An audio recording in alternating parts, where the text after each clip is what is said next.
the Sean Gilmore that we have access to, with giving +2 to our next check to play a card as well. So there are plenty of options here where Caden can probably still block a card, get a pick up there, probably reading that exact effect that you're talking about. And remember, we can now also, instead of sacking off our backups, we can turn them sideways and gain health and draw new cards. So looking like we're going to try and get it. We do, like you said, have +2 to the check. So there's a 4 low for, another -2 speed. So now a 2 low. Oh, Sacred Guardian, right? This is your card. Yeah, well. Kinda. Sorry, I know people always say that, and I don't. It's close. It's close. It's close. I do love me some Sacred Guardian, though. You know, sometimes you gotta settle for new Coke. That's true. They don't always have Coke Classic, you know. Yeah. So excellent block trick here. And the fact that we did still have a couple more ready foundations means that we didn't get the -2 to block modify. But again, having plus those checks, easy block to get through. And we did still take half from it, though. And now we've got to worry about a real low attack here that could end games very quickly, especially when you're playing in the backup mirror match. Oh, as I pull up the wrong one. Harness Undeath. This is not just spooky against backup decks, but if you are playing the backup deck, Harness Undeath burns 1 health for each backup in both players' discard piles.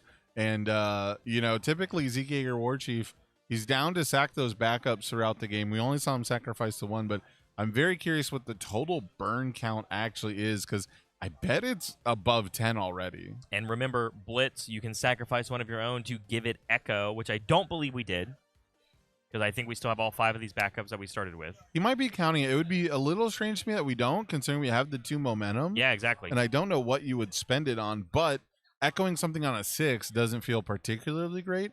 However, we can pass it, so... Hitch coming through here as well for that +5. Dramatic exit as well. Oh, he's just going to go for the speed. He believes he has the numbers to get there. +2 to our check for However, Aiden. Sean gives +2. We have the +2 going off with the War Chief as well. And notably, this one's not range, so it doesn't get the 2/2. 4, 10, 11. Is that Colossal 5, Detonation? 6, 7, 8, 9, 10, 11. It does pass, actually, and we still get to keep the Desperate Plea up. That is Colossal Detonation. Yes, sir, it is, which is a 1 low block. Oh, he did echo it. He did give it Okay, echo. I wasn't sure. I thought we had only the 5 backups. Oh, no, we had 6 because of the political stripe damage. That's right. Yeah, the +6. Okay, yeah, we just didn't count the backups again because we were looking at the discard pile. But the echoed move coming in here, and then only having to commit. We don't have the +2 to the check from the Sean Gilmore any, though, from Caden. So, again, it's all about what this burn damage comes down to, because this one is just going to be for 4. Maybe a half block, though, on a 6. We get +2 to our check because of War Chief. It checks. Well, is it a Titan? It has to be a Titan or a range card. I thought it was also +2. backups. No. I apologize. But it's only 4 speed, so he's going to take half, which is 2 damage. Then we're going to have to count. This might still be game 17. over. I don't think there's 17 backups. There's no shot. Zach looks pretty happy. Caden does not. 17 backups. And there we go, the burn. We're going to get the final answer right here as the life total drains. Puts him down to 1. Oh, to 1. Down to 1 exactly off the partial. I'm getting flashbacks. This is Louisville all over again. Blocks Oh my down. goodness. Echoed copy of Harness Undeath flips over. 1 foundation readied on the side of Zach Richards. Only 1 readied backup as well for some defense. Imagine if Caden checked a backup to play that card. It's over. You lose. It's a game ends. If he checked a backup to pass the check, it'd be over. Checks on a 4. Checks on a 3. And I also want to point out we gained exactly 1 health because on the turn yes. from sacking to transform. So we want to talk about the slimmest margins possible in this format. My goodness. And remember, we actually tapped our Onyon Capone during that exchange to draw 1 card and gain another health. Oh, okay. We gained 2. So we did gain 2. But he gained the exact amount he needed. Yeah. Back onto Caden. It is all up to him, having to deal 34 life. Although that's some very got a harness of his own. Oh. He can start rolling out a harness of his own. No momentum, though, means no echoed copy of it, but it does definitely get the damage on the board. And notably, Zeke Yeager Warchief not as stat heavy, right? No. Not doesn't give the 2/2. Yeah, he gives the bonus to the checks. So it might be tougher to force the damage through, because if you're just playing printed 4-speed moves with 2 foundations up, Zach still has a very good chance of blocking something like a harness. So you will have to open with maybe like a Rock Barrage to stun out those last 2 foundations, get one more backup to give you something really nice. But I think maybe more than anything, Caden's got to start gaining a little bit of health back so he doesn't get chipped. Yeah, checking foundations. Zach forgot that there's a bonus foundation that came through when we blocked with the Desperate Plea to get that Colossal Detonation down. Beautiful tech, by the way. I love Colossal Detonation. Yeah, I mean, one of the few characters that can actually play it because of the plus to the check. Hate the decks that play it. Love the card. Rock Barrage of our own coming off of Caden here. This is going to do exactly what you said. But instead of Field Without to add to the card pool, that card is completely sealed. No text on that one. But it doesn't necessarily mean the end of anything because this Onyan Capone is going to help this Beast Titan Rock Barrage not count towards progressive difficulty for the rest of this turn. Yeah, I wonder how impactful that really is. Zach added progressive difficulty to any potential blocks he plays, mostly to deny Caden a backup build. You know, the stun 2 versus the progressive. Yeah. Not a great exchange, but I have to imagine the idea was I don't want him to have another backup. And now this Frantic Rescue also getting used, so I guess kind of just negating once again that kind of back and forth of adding this progressive difficulty. So now all +1 difficulty for all of Caden's moves, even though this one is ignored. So the Frantic Rescue is something we have to worry about. But you're right. Frantic Rescue really good against the Falling Titans plan typically, Yes. adding that difficulty back to help negate the check bonus, but it would still be on 7s, and we still do have +2 to all of our right. checks. So Caden could still very realistically play 3, 4, 5, 6 Falling Titans here. So the exact number he would need if it was just Falling Titans with no extra damage anywhere to be found, he would need to play 6 of them, though, which means sacking every backup that he has. But I am eyeballing a second Filled with Doubt on the side for Zach Richards, though. So if it's something like a 1-card kind of looping thing like Falling Titans, it's not going to go very well for him. He would need some sort of extra answers.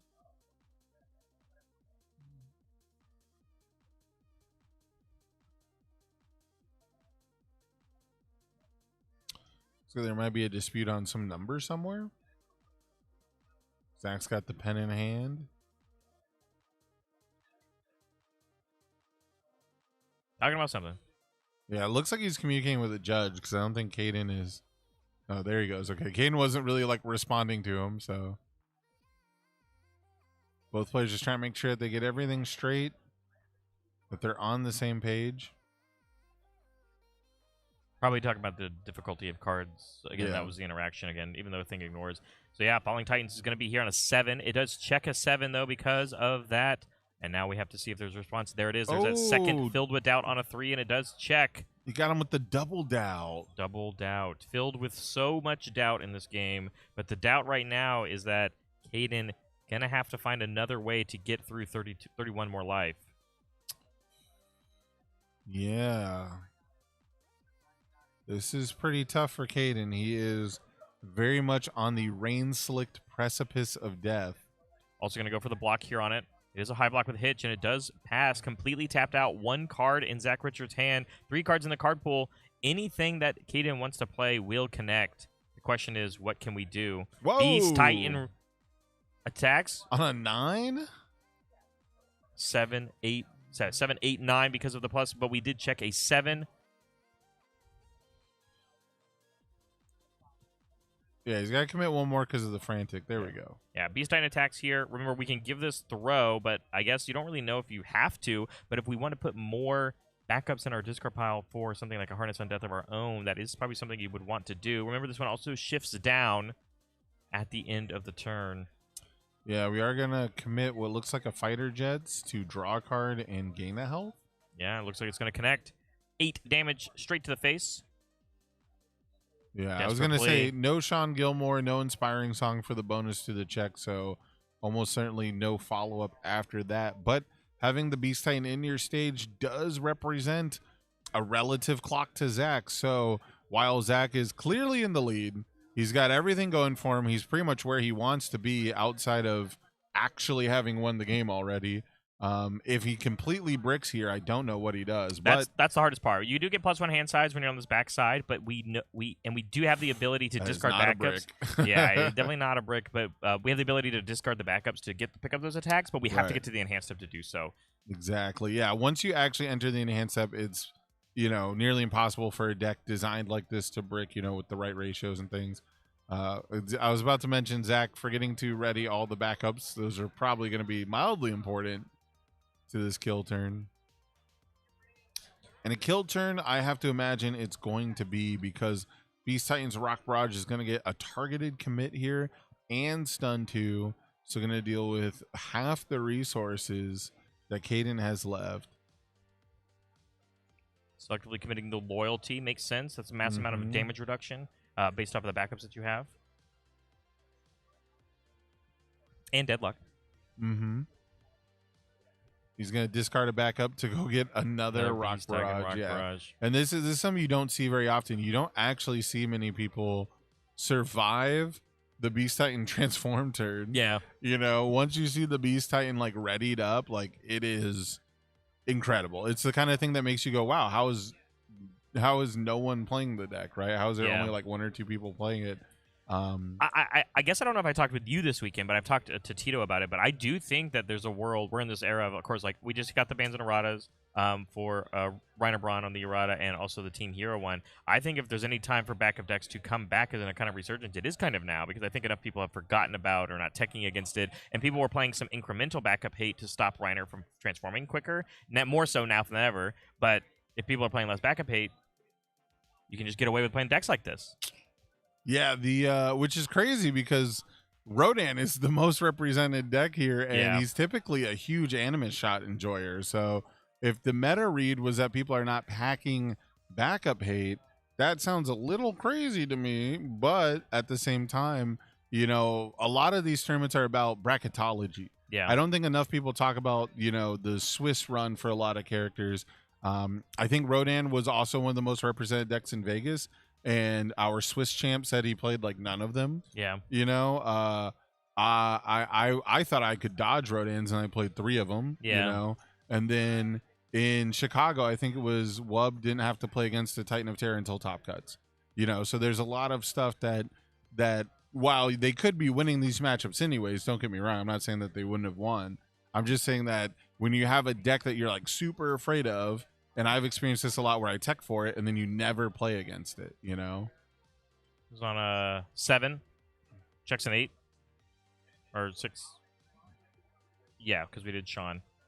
But there is the political strife with the low attack, and Caden scoops them up. Game 1, going to Zach Richards on Zeke Yeager after playing some crazy defense and living exactly at 1 earlier on for Caden. But it's his turn to go first. Yep, that took just a little longer than Zach wanted to, I'm sure, like 1 extra turn. But wow, the health gain from Zeke, the health gain from Sacred Guardian, just being able to partial block the harness and live at 1 was absolutely incredible, but it wasn't enough. So going into the sideboards here, it'll be interesting to see. I don't know which, off the top of my head, is there any backup hate that you know of on the life symbol here, or I guess Chaos Attuned and or Fire Attuned? Fire Attuned for sure. Oh yeah, Fire Attune's got some Activate the Coordinates action. Yeah, Activate the Coordinate I think is really good. Sadly, I think if you're the backup deck, like are you actually like respecting it for the mirror maybe? You know, again, Zach Richards on the final round team and multiple of their team members playing this deck thinking it's going to be successful. Maybe that it's already something in their sideboard for their own mirror matches, but now this being a adjacent one, it could help, you know, luckily, hopefully hit a lot of those Jaegerist followers and get them off the board just in 1 attack sequence. I believe also, and I'm going to double check myself, that activating the coordinate is not a ranged attack, but it is a ranged attack, so it even still works with Zeke Yeager himself being able to grab it selectively when you need. So you only need to play like 1 and just have it find your discard pile at some point. Right. So that's a big thought for me. On the life symbol, I think Caden could probably get away with his own copies of things like Frantic Rescue if he's not mainboarding any of themselves, because you know that your opponent is probably also playing the Falling Titans. We saw it in Zach's hand at the end of the game. But also, they're a little more susceptible to it because of the opposite thing that we talked about. Zeke Yeager, the Beast Titan, is easier at giving stats to their moves, but has to actually play those Falling Titans on their real difficulty. Yeah, the Frantic Rescue could be a huge one. I do feel like a big breaker block. Yeah, like 1 big huge, you know, I think we said we had to play through like a breaker 1, but give me like a breaker 3 or something like that to shut it down. Also, Zach had a really solid turn 1 build What you really want to see from your 5 hand size opponents is that they don't build very well turn 1, and then you can kind of bully them, try to take away some resources, maybe keep something committed, frozen, destroyed, whatever. So a lot of that does come from the fact that Zeke gets to start the game by going and getting a backup and adding it to the hand, which I don't know the timing of. Is that before or after mulligans? After. It's after. Okay, that makes sense. It should be after mulligan. So yeah, he'll do his 2, and then he's like, I'm just gonna put him on top because I have to go do this thing anyway. Right. But you're allowed to look at your hand first and see what you want to grab for that backup. Of course, just grabbing a Jaeger as follower. Starting the game with 1 extra card to make him feel kind of like a 6-hander, and then you're hopefully transforming ASAP, so you're a 6-hander most of the game. Double Rock Barrage as the first 2 checks. Not great for this matchup because that helps you get those backups into your stage as well as help commit the board, which normally there's not a lot of foundations for these backup decks anyway. But it does pay off in the sense of trying to get this 6 build. Nope. Does check that Falling Titans instead. Build 5. Passing back to Zach, and remember, like you said, because he's going second, not just that extra backup he has, but he draws a bonus too as well. No review. And here's where I start to say where I don't like about this deck. It's, hey, how many backups can we get into our stage right away? And with 3 right here, assuming Caden does not attack any of them on his second turn, we can just play something like a Beast Titan Rock Barrage or a Hunter's Ally and then press the form ability, and you will have transformed on turn 2, which is typically how I always see this deck get played. Right. Yeah, the ratios for it are just super weird. It's something that takes a lot of time working on. We are going to commit Zeke because he doesn't really do a whole lot on defense. Discard an attack to pick up a backup is a decent block trick, but without a huge discard pile and a bunch of options, getting the extra foundation, I think, is definitely the right call. Those 2 foundations that Caden built on his build turn, of course, we're able to use at the end of Zach's, and so we can reveal the top 3 cards of our deck, and then we can grab one of them and add it to our hand. So we had 2 of them, so we went ahead and did that, kind of not only adding more cards to the discard pile for Caden, which, in this deck that wants to build backups from the discard pile with either things like Hunter's Ally or Beast Titan Rock Barrage, it also helps you get your Harness on Deaths a little more online, but as we know, the opponent is also playing them, so right. Double-edged sword on this matchup specifically. Going in. Yeah, getting that momentum early for the Harness Echo was probably a huge part of Zach's success in game 1. So trying to get this momentum early. Beast Titan Rock Barrage coming down. We're going to hopefully, and pretty lucky, I think, for Caden here because the 2 that he checked so early on. So it's good they have found a 3rd one to help get online. And yes, we are going to be targeting that Hitch. Matters a lot. Guaranteed momentum for later, and Hitch being that one of those very high impact backups that we know that this Zeke deck is looking for. And this, I think, is the correct call. I think this is the right game plan. Of course, here comes the loyalty of a friend, as well as using the Hitch for the -3, meaning that this attack is doing -1 damage, doing nothing to get through it. But here comes Beast Titan Rock Barrage, actually number 4, every single one of them being found off the top, and we are going to target that Hitch once again. I thought I had grabbed it. Sorry, chat. Yeah, unfortunate. Sinking a lot of resources into this, but that is 2 momentum that Caden can use for later. However, it's really frustrating against Hunter's Ally symbols when you sink an entire attack into killing a backup, and then their first form next turn will just be Hunter's Ally on a 5, rebuild it. Yep. And we're just right back where we started. Just the 1 momentum. The first one did not connect because of all the damage reduction. But you're right. Did get the Hitch off the board. Now it means, like you said, if there's not a Hunter's Ally or not a Beast Titan Rock Barrage, and now you would need 2 of them on the side of Zach. No transformation probably happening on this turn 2. Gets the review. Going to draw our fresh 5. And this is probably one of the true turns that Zeke is actually a 5-hander, it feels like. Like you said, once you transform, you become a 6. He's going to immediately draw, which means we're guaranteed to not transform this turn. And I think I did see an activating the coordinate in his hand. Uh-oh. But currently, not enough targets on the opposing board for it to even get the job done on any of them. Yeah, activate the coordinate is maybe ironically, I guess, I might not know the story of AOT well enough, But it seems ironic that it would be really good at killing off all the Jaeger's followers, but not any of the Titan backups. Well, you're activating the coordinate, which is Jaeger or Aaron. Yeah. So doesn't- he's activating the Titans. So you want to kill the Titans. You just want to. Oh, I thought that right? was like his main goal at the end. I thought he was trying to get all the Jaeger's followers to kill off all. They're like going to war to kill the Titans, right? Like he's He's trying to get commanding rid the of bad them. guys so that his friends will kill him and the Titans. That's why he's doing it for the greater good. Okay. Yes, yeah, that's the end all. Yes, but only he knows that. But activating the coordinate is trying to kill all the humans. So that way the humans will try to kill all the Titans. To just get the Titans moving. As far as I'm aware, I don't know, man. It's been so long, but yeah, that sounds right. Meet Mecha Anime. Yes. Anyway, solid build turn here from Zach after drawing those two, and now there are so many backups in the stage for Zach. 2 cards in hand. This is about the most vulnerable that you're going to be, but of course, like we saw earlier, Caden is officially out of Beast Titan Rock Barrages, so that Loyalty of a Friend is going to be really hard to deal with unless we just incidentally are playing like a stun move. I believe, does Colossal Detonation have stun on it? No. I'm thinking it of a different destroys all the foundations. Why would it have stun? That would just be like insult to injury. Like, oh, did you build one back? Well, stun it. Well, it's like if you canceled or didn't pick Can up you a blitz, imagine? you know? Can you imagine? That would be a funny design. That would be, blitz, destroy all foundations.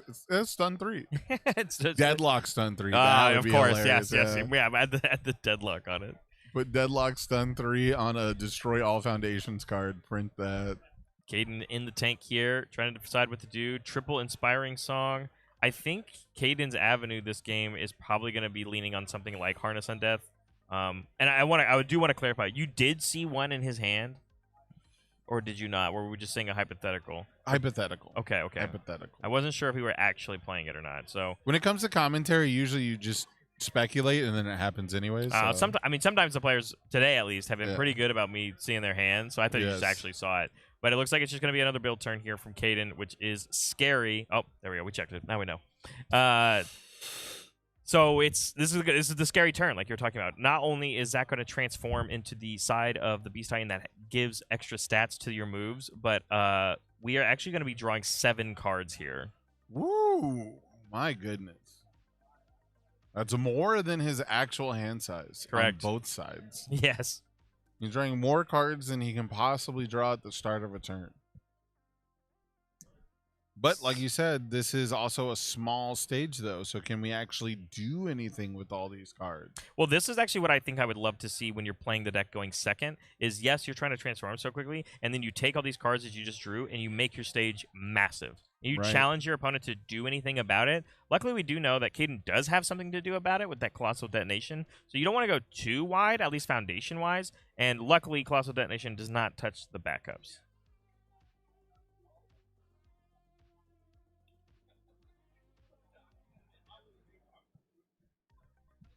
Lots of options here. Yep, and here it goes. Just going to be building. 10 under order, Jaeger's follower. And this is one of the key successes, too, that Zach probably feels very comfortable doing this, because once you draw all those cards, as we can kind of see from that top card in his hand, it gives you all these defensive tricks that you put into your deck. It's filled with doubts, just having extra blocks in general. Godzilla versus Biolante getting built as well. Great deadlock threat.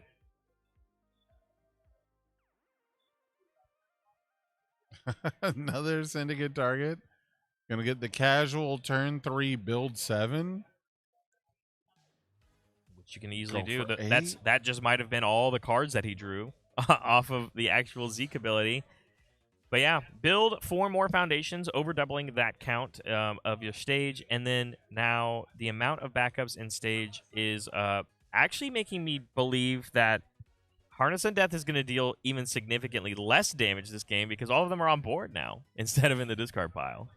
Yeah, Caden would love and activate the coordinates now. To kill off 5 Jaeger's followers would be pretty sweet. We did pick the wrong Zeke to play that card. Right. Not a fire Zeke, unfortunate.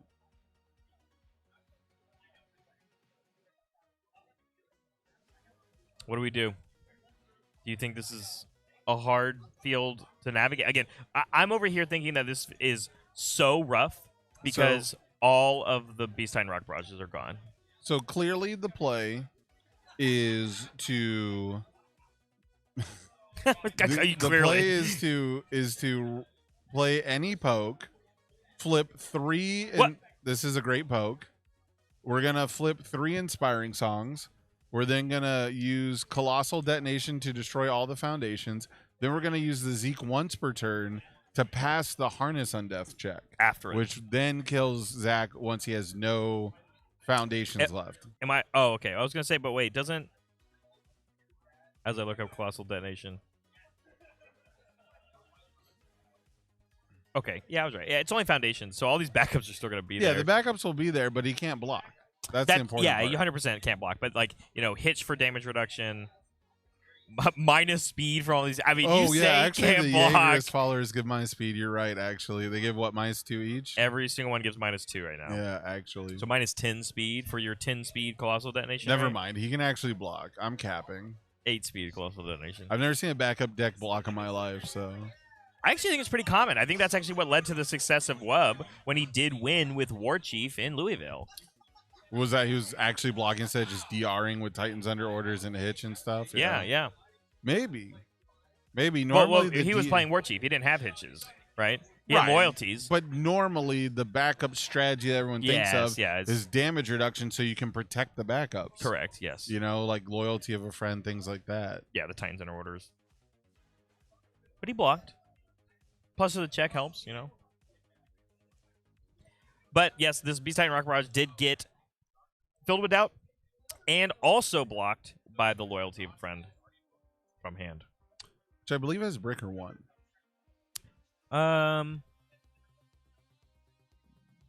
Yeah, it does. All right, here we go. Falling Titans coming down on a 6 because it doesn't count towards progressive. And the Breaker 1 coming in, so we actually checked a 3. So we're going to tap those 3 foundations just like Caden did. Not on the backside of Zeke, though, but we could probably get there during this attack if we wanted to just make things easier. Yep, there's going to be the plus once per turn, plus to the check. Remember, that check is actually figured in when you go to make it. So currently it's for +7, but it could change, obviously, if we sack one of them off. Yeah. So we got -5. It's capped at 5, right? It is capped at 5. Loyalty of a friend is not. Uh-oh. Not capped.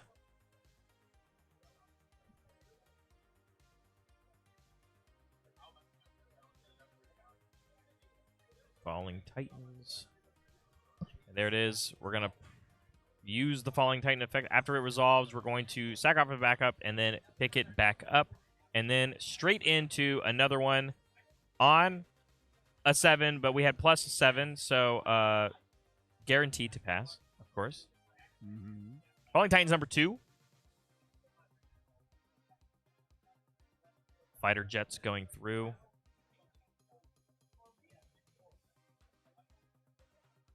Titans under order, -3.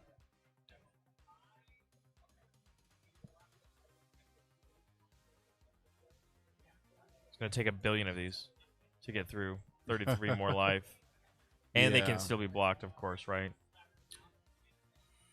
Yeah, and after this turn, he can start exchanging backups for the correct block zone on attacks, so it gets even worse. The good news is we have now transformed for Caden, so this is becoming a real win condition, except for the fact that our actual backup count in Caden stage is quite low, so we can only loop this a couple times. And remember, once you hit below 2 backups, you no longer get the check bonus anymore for from the actual War Chief or backside Beast Titan. Having this Masho's Concealment is going to be very important to keep up so that we have a counterplay for the loyalty of a friend. So it's up to Caden to keep his stage readied and healthy when trying to play this Falling Titan over and over again. But that is essentially the last piece of damage reduction that Caden doesn't have an answer for from that Titan under orders. So this one dealing 3 is going to be good. Yep. As we go again on a 7, checks. How many times can we do this? At least right now, only 4. But this one is going to be for 6 damage over and over and over again. Yeah, luckily, if and when we start running out of backups, we do have the inspiring songs. Yes, correct. I think that's what we're waiting on. And the inspiring songs will also fill up backups in your discard pile for a potential late string harness, which I still feel like has got to be the best win condition in this matchup between Yeah. the two backup decks. Yeah, and I think Zach also kind of knows that because I think he's just going to let these resolve over and over and over again until we finally get to something that's actually lethal. And then this last card that's in Zach's hand, I can assume will go for some sort of block. First one resolved. Took 6, putting Zach down to 24. Currently, this one knocks him back down to 18. Mm-hmm. Oh, 3 cards in hand. My bad. I thought there was only 1. After it resolves, do we want to get rid of that last backup that will give us the plus to the checks? We didn't use Inspiring Songs. Looking at cards left in deck, almost running out. That also matters when it comes to factoring in Harness and Death damage. Plus to the check is now gone. Falling Titan's now back in hand. Yeah, maybe the angle is to make sure that you cycle so that you're not contributing to the rival's Harness on Death damage. There it is. Harness and Death on a 4. Checks. No momentum, though, to echo this. And I doubt we would want to get rid of that backup just to give it echo for no effect. Yeah, Rather keep it for the Beast Titan. The no momentum echo is a cursed technique. Inspiring Song coming through, which you do still have to mill 3, which is going to put Caden's deck even lower. Yeah, so now that he's playing the Harness, now he doesn't want to cycle, right? He wants to get that burnout, so... Putting extra backups into the discard pile just tells me that Zach has a low block, or right now he's fishing for one because he does have draw on board. He is looking. He's looking. Uh-oh. He found one.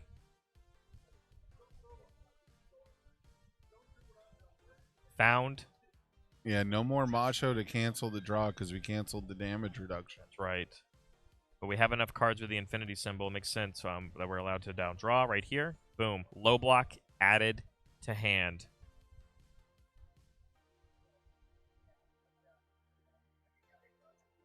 That could have been scary real quick.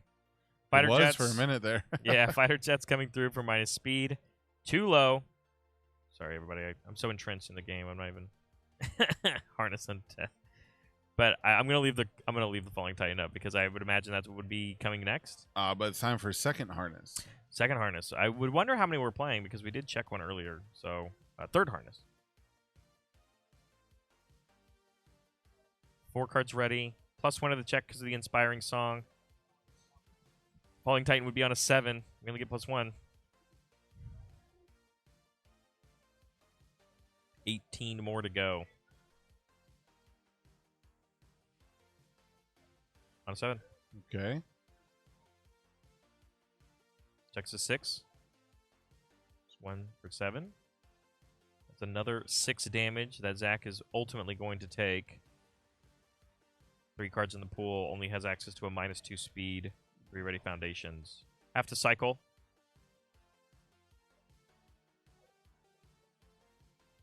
From the Inspiring Song enhances coming through, so we had to mill. We're gonna have to we have to finish the mill as well. Mm-hmm. After we remove our 10. No attack so far. Didn't remove a single attack.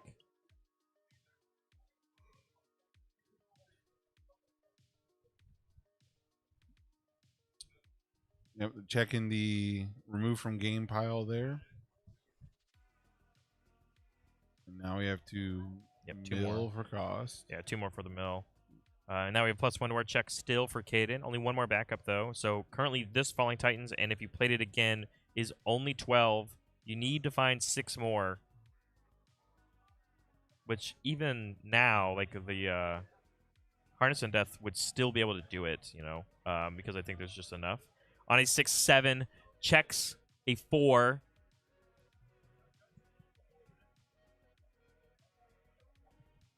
Got to make a choice here. I think you can commit everything but the Inspiring Song, including your character. Your character actually no longer has text. So, yep, I think that's going to be... No. Yeah, without the check bonus from the character, this definitely gets pretty impossible, I'd have to think. But if you committed Zeke and then use Inspiring Song, you could pass play a 4 one more. Yeah. But you would have to deal exact damage. Yeah, it has to be exactly 6. This is for -2 speed. Very interesting. 3 high, 3, 4, 5, 6, 7, 5, 6, 7 does block with that, activating the coordinate that no longer matters at this point, keeping Zach Richards at 12. But harness on a 6. Harness on a 6 can still do it, but then I think we just keep we keep the inspiring song up, right? Right. That's yeah. Okay. We just don't have any more gas on a Yeah. 5, and there 1 card away. was a harness on top, checking it anyway. Missing lethal, removing every backup we had in stage. Yeah. Although we got to shift down that Falling Titans, of course, 1 Ready Foundation in our character, and Zach is a 6-hander. Do we see a review? He says, no. I actually think both cards in his hand are Harness and Death. So we are about to low block check Caden real quick. Yeah. Luckily, Gaten cycled those, Yes, so yeah. there will be less backup output from his end. Hunter's Ally also will technically make it less damage, as Yeah. one will get built.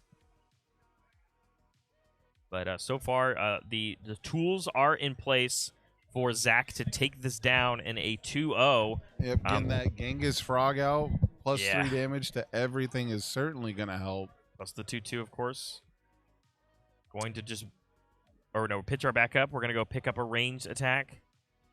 There it is, Political Strife. And this is a big one.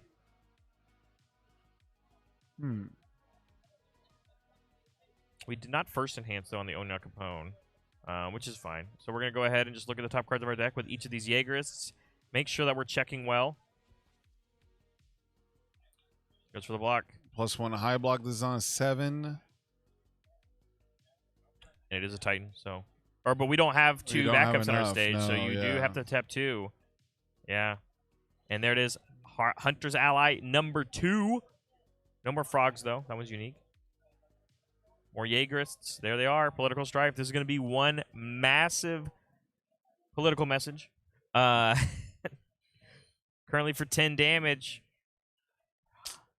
Unblockable. Fully tapped out by Caden. Showing quickly. Going down to 19. I want to see it. Count me the numbers. 4, 5, 6. Political Strife. Yep. Here's the alt on that. And count up all the backups he has. What's the number? 1, 2, 3, 4, 5, 6, 7, 8, 9, 10, 11, 12. Plus the 3 from the frog. I guess I missed something. Plus the 2. Yeah, that's right. Yeah. 18, 20 damage, Political Strife. 6 low. 0 low block. Still wouldn't do it as the progressive difficulty would make it on a 7. Any tricks, anything from hand. Oh, Coolly tapped out. -2 to the block modifier. mod. Checks a It's a 5. I don't think that's enough, though. It's a 6, right? 6 speed? There's 6, a hand yeah. check. Okay, I Yeah, would have yeah. popped off It really was, yeah, hard. it was very close. It was very close. Oh, if he had blocked with the Sacred Guardian to live, but double harness coming in after. Yeah, would've- I did see the double harness. That was the beginning of the turn. But there it is. 2-0. Zach Richards showing which Zeke Yeager is currently the real war chief of the Yeah. format right now. He now gets to say, I'm the war chief. Yes, I true. am the war chief now. That's right.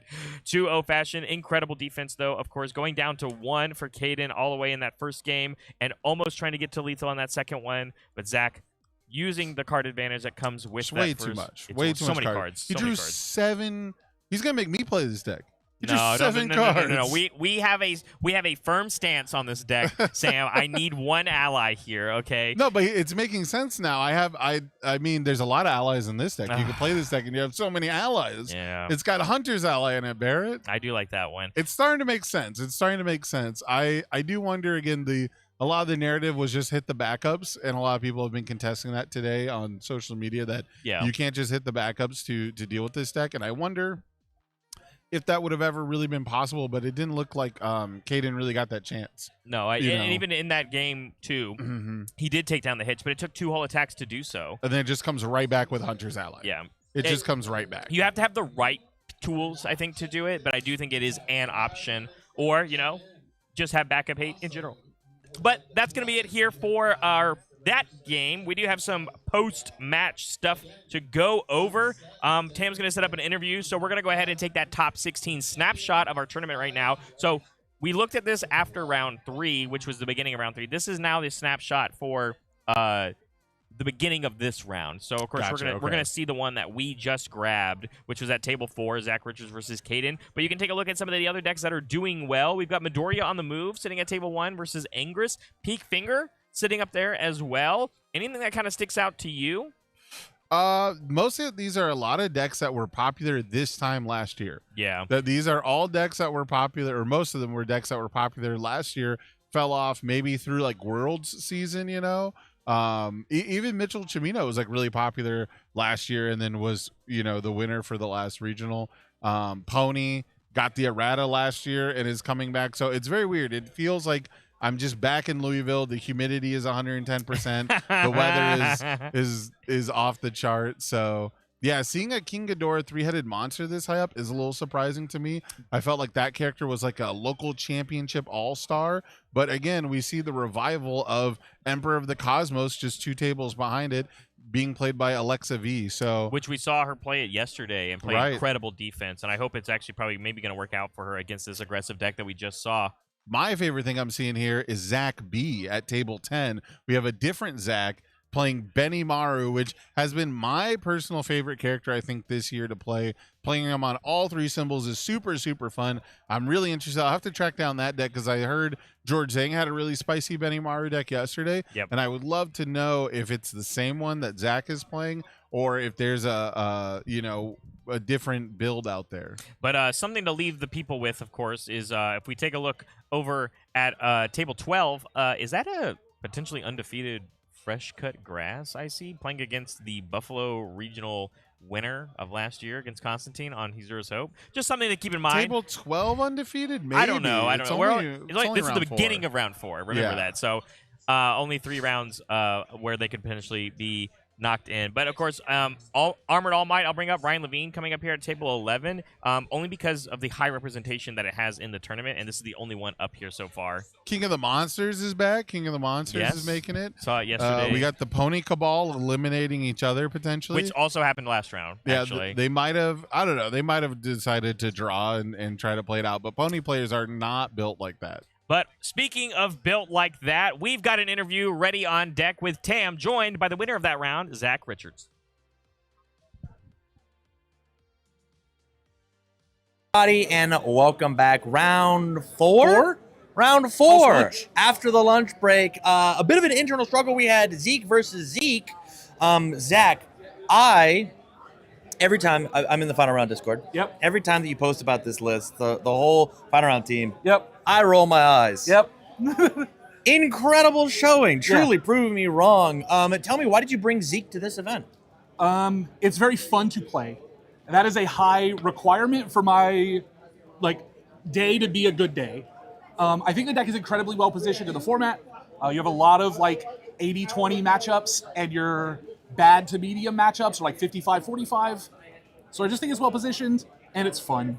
So here we are. You're playing pink cards. Of course it's going to be fun. I want to talk about a couple of the key moments inside of your games. Yeah. Game 1, you were talking about it at the very end of the table, calculating exactsies, but the game 2 on a previous, what happened? What did your heart do when you counted out the backups and you were 1 short? I think at that point in the game, it was still 28, 29 life. I was fine. Fine with it. Not even stressed. I get that it's a backup deck. We're playing the same kind of attacks, right? So I know it can put out a lot of damage, and Harness is always lethal. So, I don't know, whatever. I can't do anything about it. If he kills me, he kills me. Hold a low block. Yeah. Speaking of, in game 2, you were on the other side of the table. The Harness is coming at you, and I'm sitting there watching, and it is commit a Jaegerist, look at the top, discard a Jaegerist. And I went, well, that was +1 damage. What are you doing? Until you found it and you drew the low block. Yeah. If he had the second one, it was just over. Dead. It was dead. Wow. I had one more peek and one more draw. Okay. Very, very, very cool. You were talking a little bit at the end of the table again. Yeah. Why this Zeke versus the other Zeke? You want to give a little insight to the viewers at home? So Zeke Jaeger, the one I'm playing, has Life Fire. We're on the life symbol. Fire tuned is really powerful. So truly we built the deck in the Reiner meta. So you get Radiant Visage to stop their momentum. You get driven by Retribution to stop if they only have one of their 4th card type or whatever. Sure. And then you get Hitch, Drice, for -5 more damage, or +5 more damage. Sure. Yeah. And so just like the Fire Attune cards are really impactful in the strategy that we're trying to do over the Chaos Attune cards that Zeke War Chief would get. I love it. So Caden made really good use of like Inspiring Song to make sure he could grease his checks and kind of get all of that going. Yeah. But the Activate the Coordinates didn't look good in that game because he didn't build Jaegers. I was saying that kind of at the table. But had he built Jaegers, I had it activated the entire game. The whole game. If he built 5 Jaegers, I was wiping them out.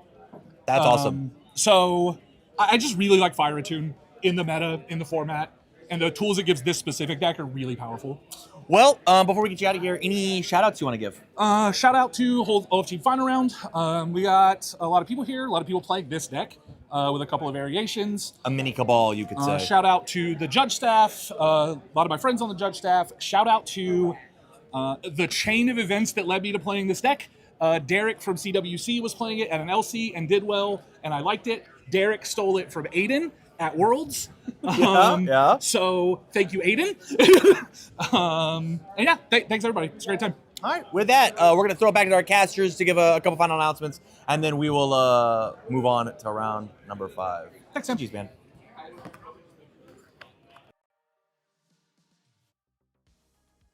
This Zeke Jaeger deck is taking down the tournament, and he's not wrong. The Fire Attune stuff has been really good. Yeah. It's been the weirdly niche answer to so many strategies, you know, driven by Retribution, one of my personal favorite sideboard pieces. Maybe it should start making it into the main board a bit, but very, very insightful stuff. Very cool to see decks that we don't necessarily expect, you know, get revived, even if it's feels like they only get to come around once a year. It's still nice that they have their moment in the sun. So good luck to Zach going forward. But I think we got a little bit more stuff to show off before the next round. We've got more alternate art ultra rares for you all at home for Tekken 8. You're talking about getting revived. Imagine opening up a revived ultra rare from your pack with some neat, cool chrome coloring on them. Whoa. Very similar again to the ones that we talked about that Critical Role did earlier.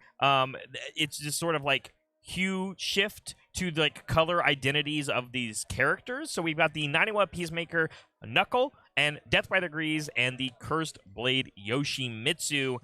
The blade itself, I can only imagine the foiling in that in person is going to look incredible. Yeah, that one probably is going to look the best in person for sure. I know a lot of people are going to be excited by the Death by Degrees being purpled out there because purple plus Evil Lady is just a thing now, I guess. Yes. I don't know. But Naniwa Peacemaker Knuckle, this is a card I think people are sleeping on. This is a card I think that people, they see the stat line and they think that it has to be played like specifically in Asuka with her thing, but you know, it can be potentially a 4-diff, 4-mid, 4-echo that fuels itself. If you are any character that puts counters on yourself, on your character card, getting essentially a free echo can never be bad. Love me some 90-watt Peacemaker Knuckles in my Jamie decks because they're not just 4/4s. They're much bigger in that kind of does character. this have a pony symbol? Oh, no. It does also, have the no. fire symbol. So maybe some fire ponies coming in. And one thing that's really interesting about the way that Echo works is you'll get that blitz both times. Yes. So not only can it start from 0 and echo itself, you will end up with a momentum afterwards. So don't get fooled by the stat line on this card. This one is going to make an impact in the game at some point. It might not be in the best deck ever, but I guarantee you will see Naniwa Peacemaker Knuckle in a top cut appearance at least once in its lifetime. I'm glad you focused on that one. That's a really good one. But remember to check out Tekken 8 as it's releasing on August. I've said it so many times. 14th. I've said it so many times today. But August 14th. Remember, if you're going to Gen Con, you can check out some of these super pre-release fairs. Gen Con. Yeah, so if you're there, I will be there. Come and say hello. And I'm excited to see some people open up some Tekken 8 product real soon. More important than Gen Con in August, though, do you know what's happening right after Tekken comes out?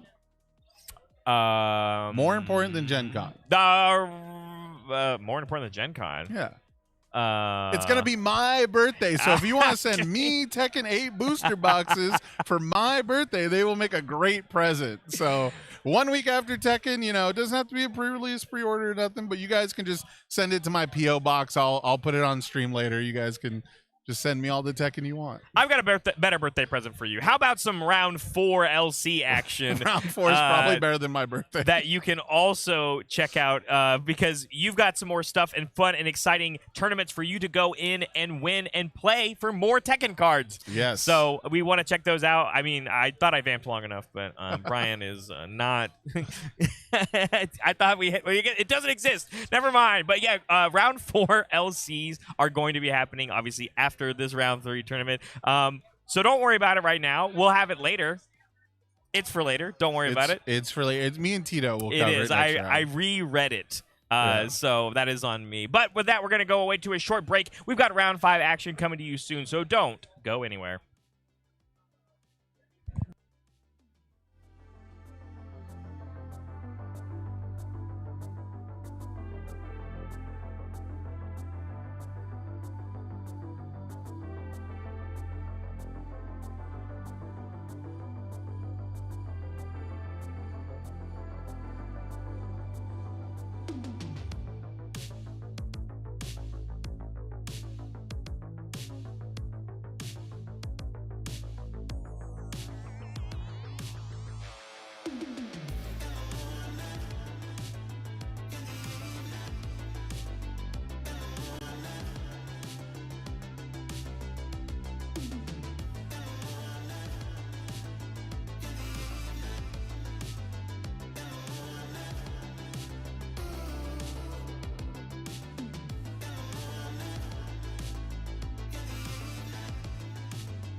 Welcome back, everyone. It's now time for round 5 here in Dallas at your UniVersus Regional Championship, and we've got a very exciting matchup for you. Many people know the deck. Many people love the deck, and many people love to hate the deck. We've got the Pony Cabal represented here on the Earth symbol, of course, versus our team's champion captain, Cole Hyatt, on the King Ghidorah deck that we got to talk to him a little bit about yesterday. So we didn't have the deck on stream, but we do get to watch the deck now. So we've seen some Ghidorah throughout the weekend, and I'm always surprised at how good the King Ghidorah 3-headed monster players are at playing defense. You expect this deck to be very aggressive, very balls to the wall, very go forward, and yet they always have this really measured approach that surprises me. Yeah, I mean, actually, both of these decks are the go for the kill line, string out, and be hyper aggressive. However, Pony, just like King Ghidorah, has played, as we've seen yesterday and previous events, has the capability to also block and keep themselves alive. Yeah, just amazing defense available to a character that gives -2 speed and changes zones, and of course amazing defense to a character that has basically 3 built-in Roman cancels, which has been one of the best defensive tools in the format since Guilty Gear Strive's release. So very impressive stuff that we've seen from these Ghidorah lists and from these Pony lists, but I feel like you gotta give the edge to the Pony as far as results go, because Pony has been putting up results at regionals and LCs, whereas it feels like King Ghidorah 3-headed monster is really just sort of a locals terror rather than a regional terror. Yeah, absolutely. I mean, we've seen some of the stats from LCs and anecdotally speaking with players, and it has been doing really well in the local scene. I do think that this is the kind of event where, you know, we have a possibility for it to actually show out just because of what you stated earlier. I mean, it does both things really well. Plays hyper aggressive when it needs to, can sit back and kind of just, you know, survive. Yeah, and here's the attack that Cole said that he would like to search for with Coenimous Task the most, almost, or the second most, is the Earthbreaker, because getting double Earthbreaker really ramps up the damage pump that you can get from drawing all these cards with King Ghidorah 3-headed monster. And it looks like we're going to see the stun 2 come down now. Nope, not just yet. We did see Pony get some counters here by discarding a Feral Shriek. So discard 2 and eventually draw 2. And then we get the 2 counters, and now we are going to change the zone. So I was going to mention, one of the big things about Earthbreaker is it's so punishing early if you get hit by it, because it's going to destroy one of the foundations that you committed during the card. But it looks like we didn't get stunned or commit anything anyways, and we're still going to block it. Yeah, I don't remember off the top of my head what card, but I have to assume whatever card was flipped over by Pony. Probably Armor-Clad Faith. Right, took away the stun keyword. Just a lot going on. You know, we had the Ghidorah happen, the Ghidorah enhance. We've got the Pony enhance going. So these players are getting up and at them. And now it looks like we got some combined firepower action here on a throw. We got close combat tackle. This is a 3 difficulty throw. We're going to mill some cards with firepower. We're going to hit an I am with you. This is going to end up with +5 damage total. Looks like maybe 2 I'm with yous actually. So we're going to hit +5 damage on throw against a 7-hander. That feels pretty good. Yeah, exactly. How do you deal with a character that has as much defensive capability as Pony? Well, you just throw throws and you hit a bunch of stats on them. Yeah, the natural predator of the 7-hander. If you got to watch the lunch break matchup, I got to play a 7-hander against a deck that played Growing Grasp, and that's how it killed me both times. So it can be very difficult. Doesn't matter how good you can block, as long as you're still going to take damage from these throws. So it's up to 11 damage now, which means as easy as it is to block, it's still going to deal 6, which is more damage than the Earthbreaker. Yeah, we're looking at a quarter of Pony's life gone just like that if this is... Oh, we're up to 15, yeah. So that's going to be easily blocked. However, I believe we're going to take 8 from that, and we're going to go down to 14. So, yeah, a third of the health total from one attack that we did block. Rough stuff to see, but I think King Ghidorah is probably going to be a little bit out of gas here. Yeah, we're getting to the riskier side of the card pool now, and it's going to be up to Pony, but Pony is not really known for sending a lot of big high damage moves. Pony's really known for sending a lot of 3 to 5 damage moves over and over and over again, unless we see that Genghis Frog. And that Genghis Frog, if it comes out early, if it gets built by Hunter's Ally, will probably chew through King Ghidorah's head counters way faster than they're expecting to.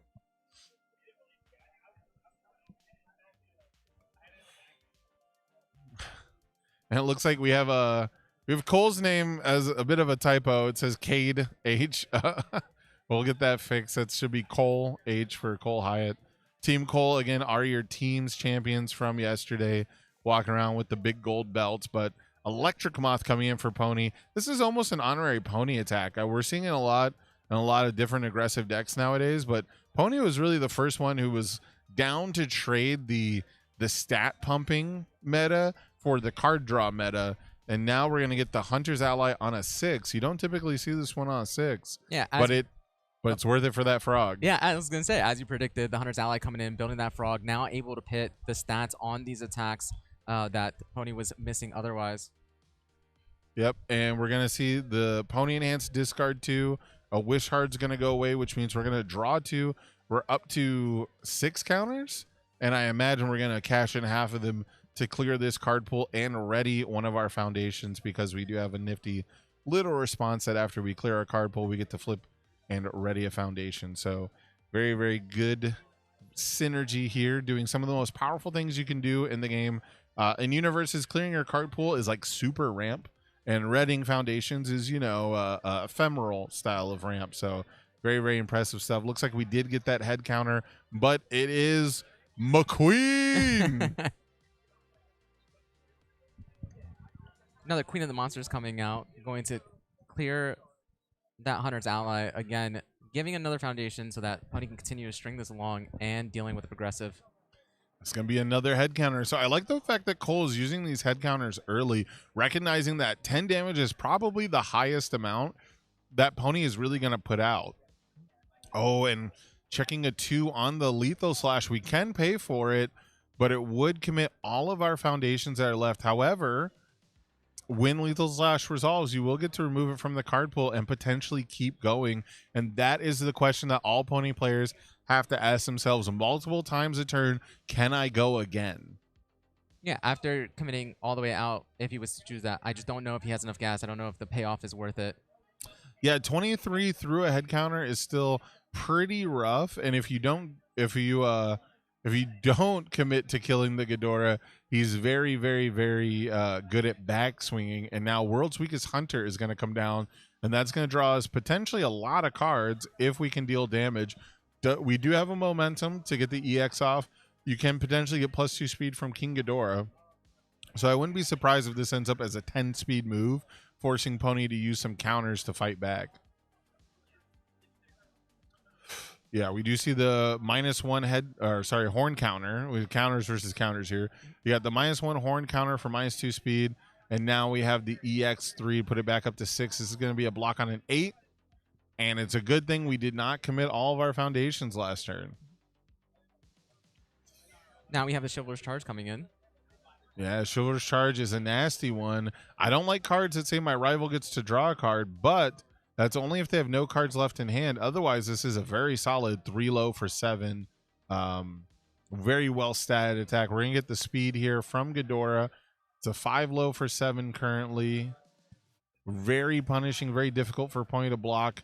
Probably going to require Pony to spend some more counters if they really want to take an honest attempt at blocking this.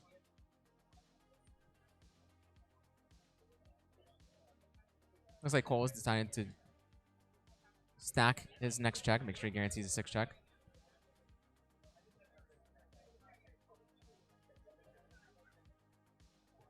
Pony spending those counters to reduce speed. We have another Electric Mothball. That one fails. So Pony is now down to 7 health.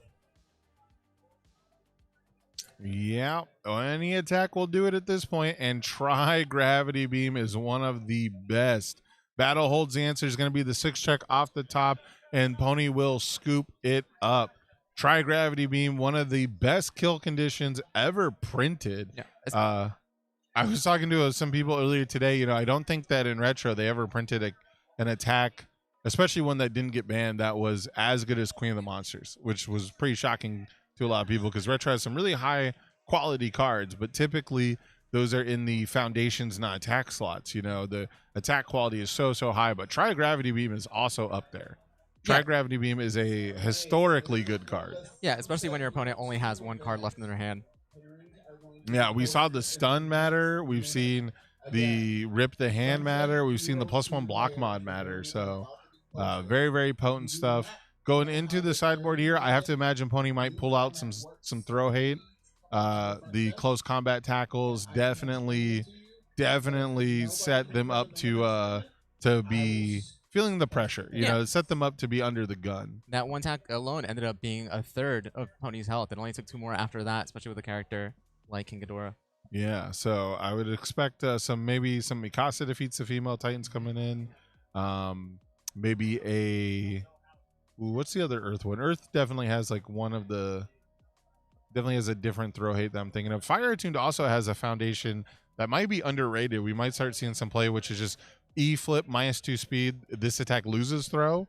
That's not a very exciting card, but when your goal is to find throw hate, that might be the one.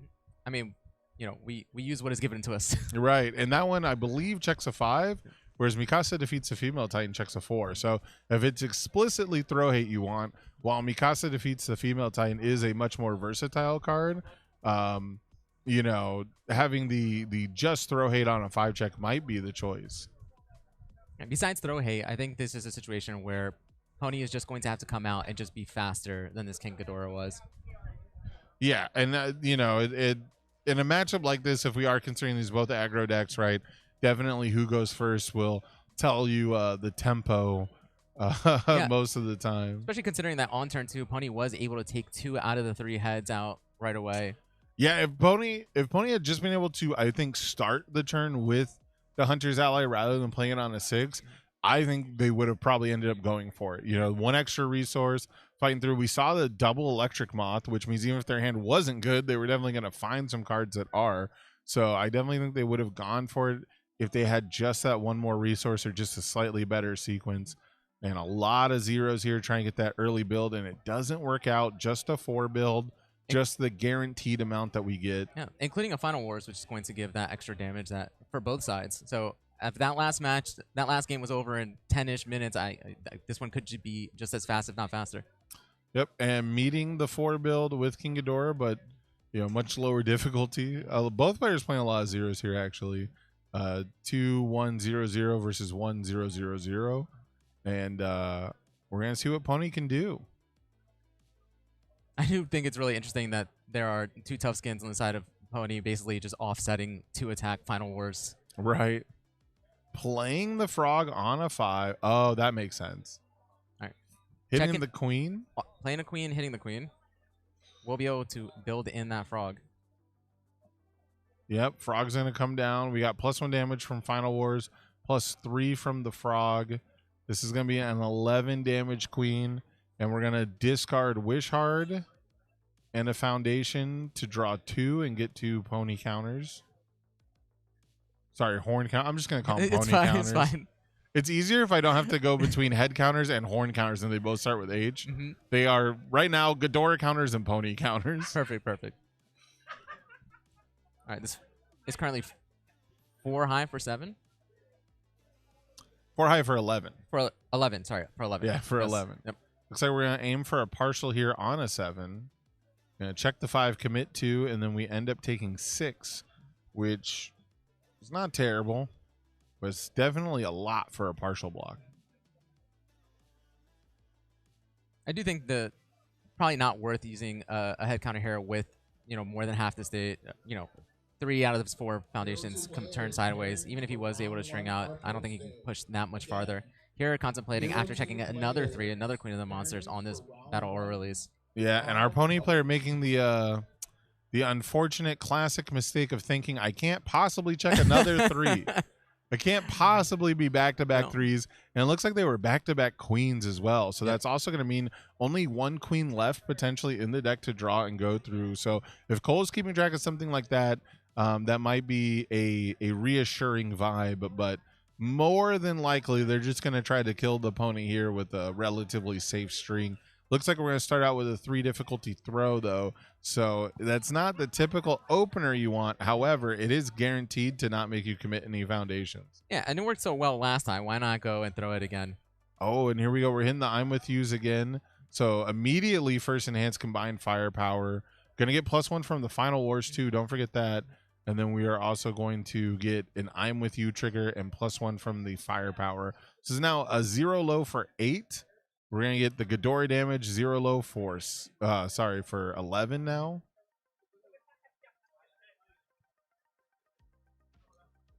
It's another. Oh, this is big.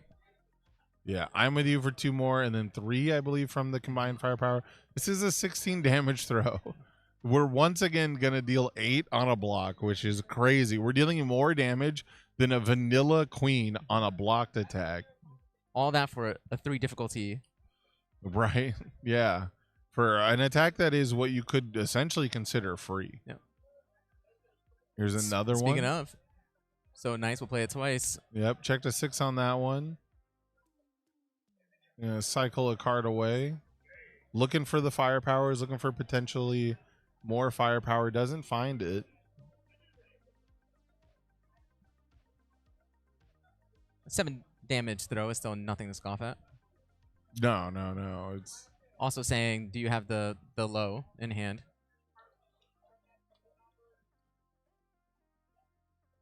I see. What's that? Acidic sludge in the hand of Cole. I believe so. Yeah, it looks like an attack. It looks like an altered attack.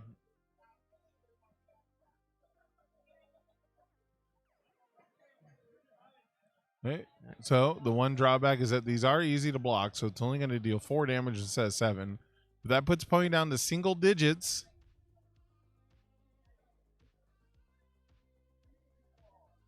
And that is some kind of 1 difficulty alt art.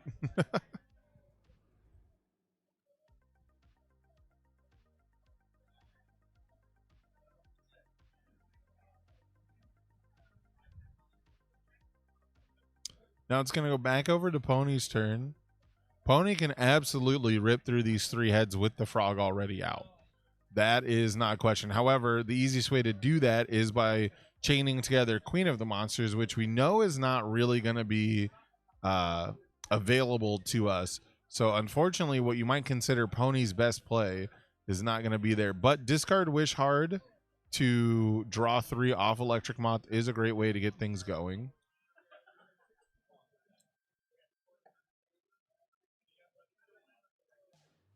Again, Cole only has 1 card in hand, but this still have those 3 Ghidorah counters, head counters available to him. Yeah, this is a 3 high for 8.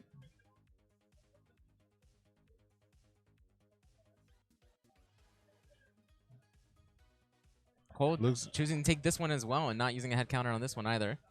Yeah, it looks like Cole's opting to take the damage. Final Word's going to draw us a card.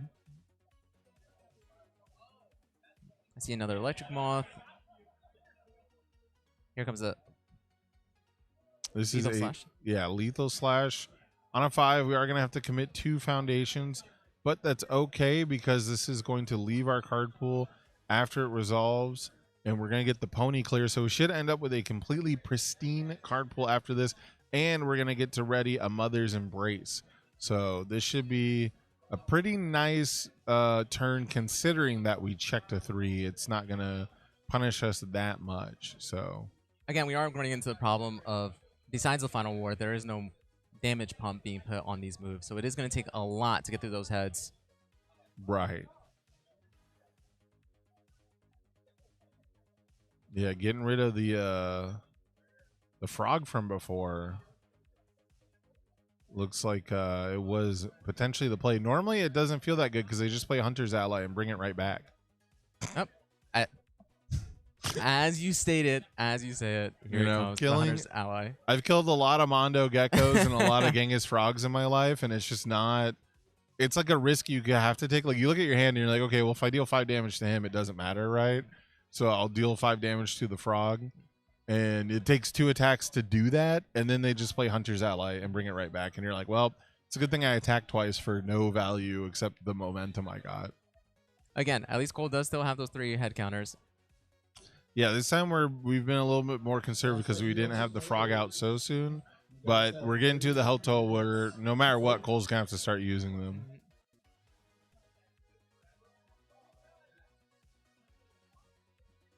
This is currently a 1 high for 9. Oh, you're spending the Pony counters to go up. The Pony. Now I'm calling Pony counters. They're horn counters to go up to a 3 high. For right now, they're Pony counters and Ghidorah counters. Okay, perfect. Oh, it looks like we got a block from a 6 lich, not the deflect. I was expecting that to come into play as a deflect, but still a +2 high block. Yep. However, here is a 3 high for 8 electric moth. That's pretty This is- scary. The third electric moth he's played this game. I believe so, yeah. I'm going to discard Feral Shriek so we get to draw an additional card.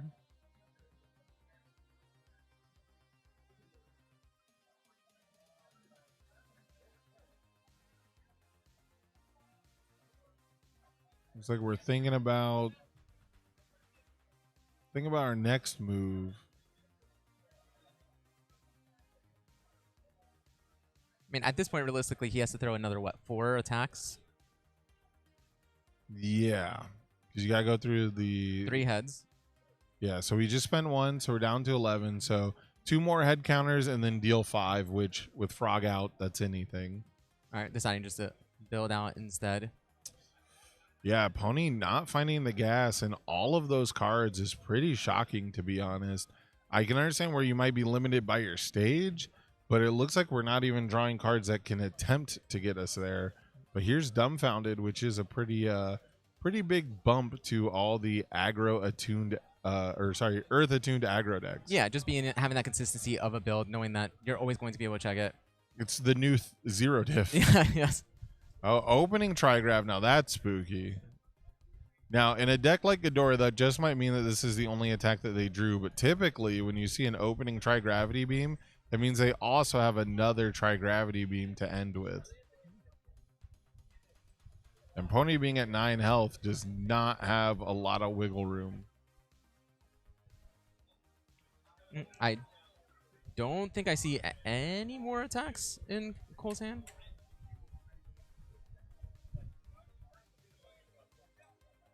And so this is just a situation where I think where it is just a Pope taxes Pony's hand. Currently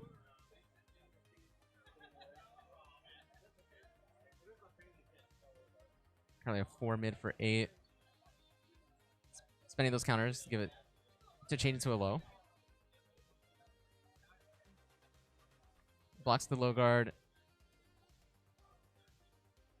on a 7. Checks a 5, has commit 2.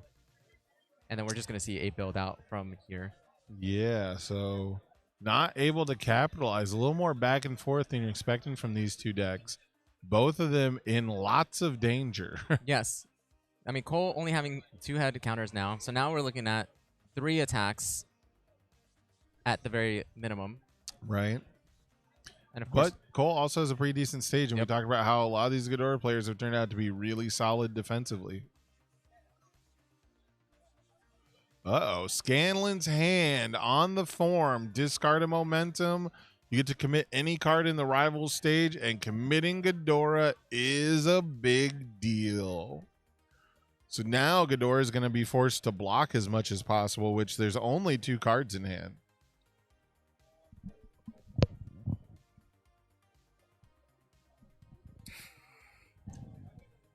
Do you watch the show? Can you do the impression?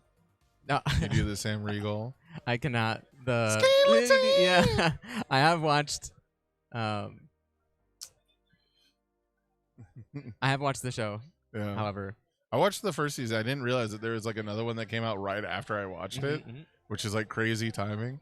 So I actually have to go back, and I think they actually did both series. I think there's like a Vox Machina and a Mighty Nine now. yeah, I actually haven't seen the Mighty 9 series yet, but I have. I am Okay. fully caught up on Vox Machina. Yeah. All my friends are like huge Mighty Nine fans. I don't think they watch a ton of the Vox Machina one, but they all love the Mighty Nine.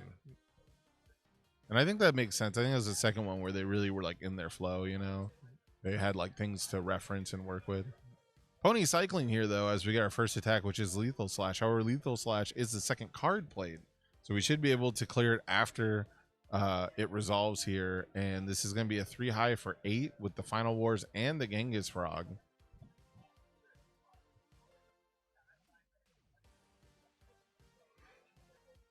I also did get a chance to peek into Lane's hand, and I do think we're looking at 4 attacks here. So it's just going to be a matter of, again, as you said earlier, how much damage can he actually hit on these attacks? and how many of them are going to get blocked. Uh-oh. So that is something to consider, I suppose.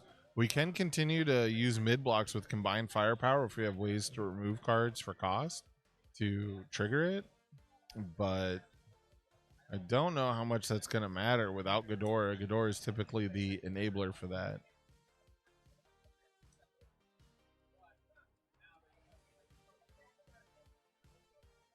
I also wonder if that Scanlan hand was in the sideboard and brought in for this match to kind of deal with exactly this thing, the Ghidorah heads. All right, putting in hands, discarding 2, throwing away an attack, which to me signals that he has plenty of attacks in hand. Yeah, he's got too much heat.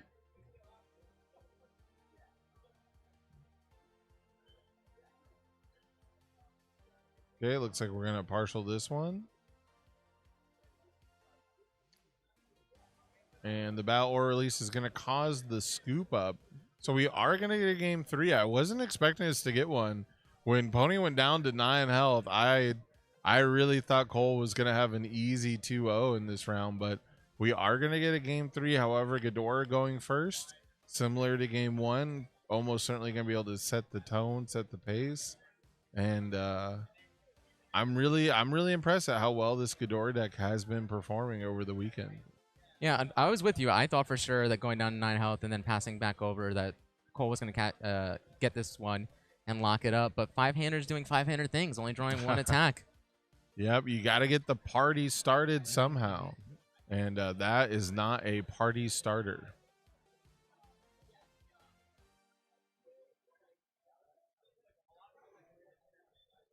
Again, it doesn't appear that either of them are citing anything in for this game 3. This truly is just whoever can get there faster, right? Yeah. Yeah, I think we've seen like 1 block played on average per per turn here, per game. 1 block per player per turn or per game.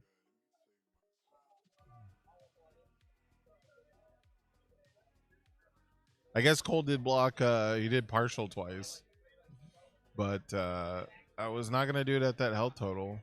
Looks like a decent build though. You see 5 foundations for a 5-hander, and you get a little excited. Mm-hmm.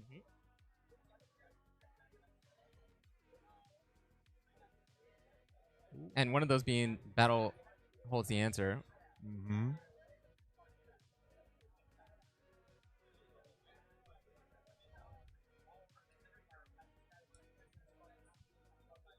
And then Cole able to build his entire hand there. I mean, that's exactly the kind of start you want to see if you were Cole.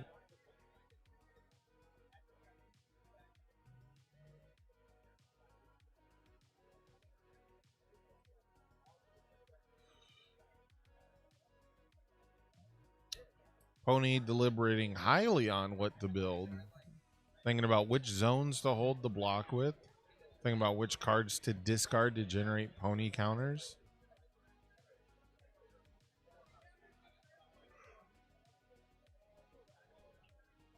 We see them deciding to build out an Aaron sidestep, given further speed reduction, and of course, as we stated earlier, that dumbfounded, just super, super, super consistent builds with every deck that can run that. Yeah. All right, starting off with the Chivalrous Charge.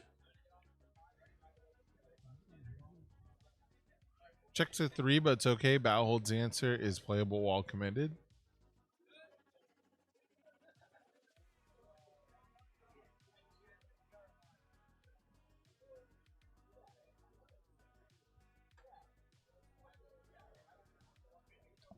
The casual 3 low for 7 Chivalrous Charge.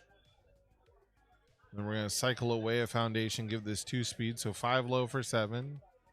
Low effort, high damage. All right, resetting the speed. Or reducing the speed, I should say.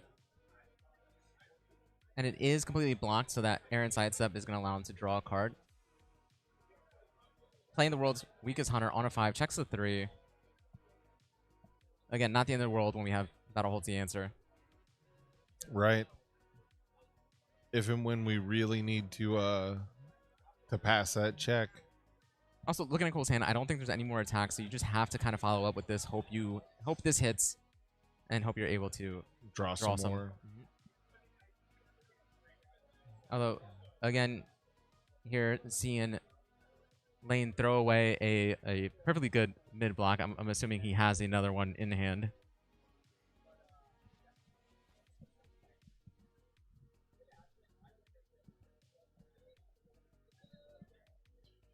All right, so now we've got the combined firepower. Oh.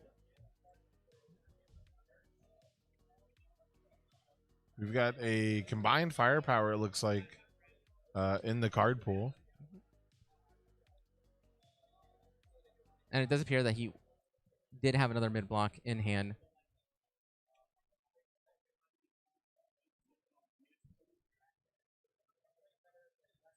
Now, Lethal Slash, of course, being an excellent mid block with that one mid.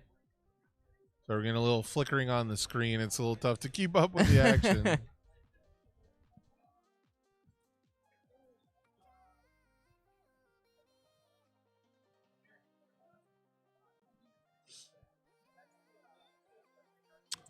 All right, so now we got Pony's turn.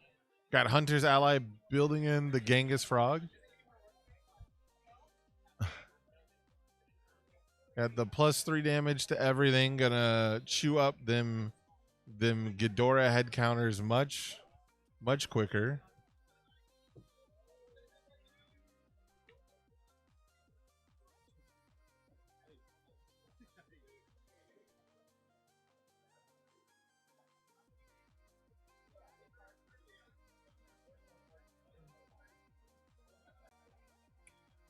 So if you do the math on attacks being like average 8 damage, 7, 8 damage now, and you figure 3 of them will deal 3 each, that totals up to 9. 33 minus 9 is 24. 24 divided by 8 is 3. So about 6 attacks. You got to play 6 really relevant attacks. You know, I don't think we don't have the Final Wars out. So that would have been really nice to make the electric moths up to 8. So because we're almost certainly going to be playing some moves under 8, it really feels like Pony's going to have to put together like 7 unblocked attacks to really make this work.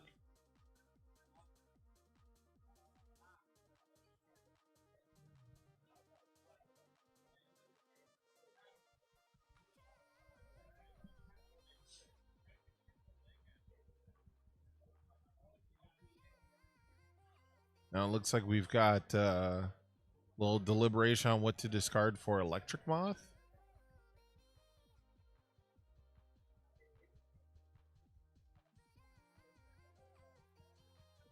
All right, again, we see the Acidic Sludge coming out for the high block. Oh, we've already gone through the whole, yeah, we went through the whole enhanced step.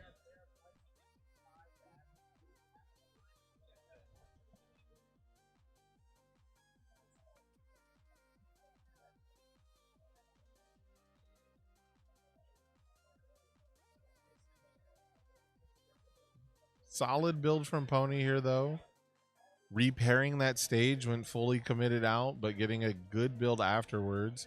And of course, it's Pony, so we're still able to hold a good grip of cards here. Cole playing the at the ready, which is going to generate a Roman cancel token here, which with the momentum is basically a 4th head.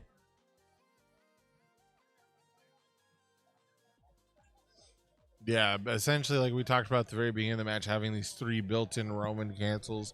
So not surprised at all to see tension coming in.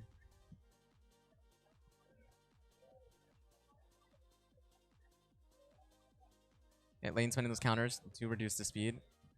Hunter's ally being used as a block.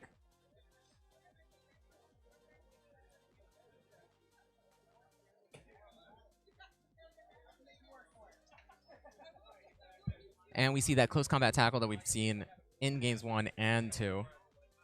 Yeah, a true nuisance of a throw, really. It's so low difficulty.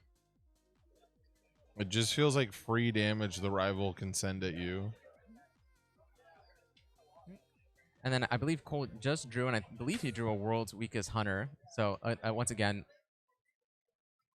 that'll potentially come out, and if it hits, allow him to draw even more cards. And is that a Tri-Gravity Beam I see in him? Yep, that looks like a Tri-Gravity Beam. Tri-gravity beams do kill ponies dead. It doesn't matter if you can change the zone of the attack if you got no cards left in hand. And just sniping a card from the hand makes it harder for them to discard 2 to draw 4 cost. Yeah, and Cole actually using that Roman cancel token says, I don't need a 4th head. Instead, I'm changing this back to a low. You spent those counters for a reason. Right. And here we go with the combined firepower. Going to attempt to make this as big as possible. The hidden mode of the Roman cancel, you don't see too often, but I did get dunked by it during the lunch break as the zone change. All right, this is now a 1 low for 8. Of course, the 1 speed doesn't matter if lane does not have a low in hand. If he only has a high in hand, I should say.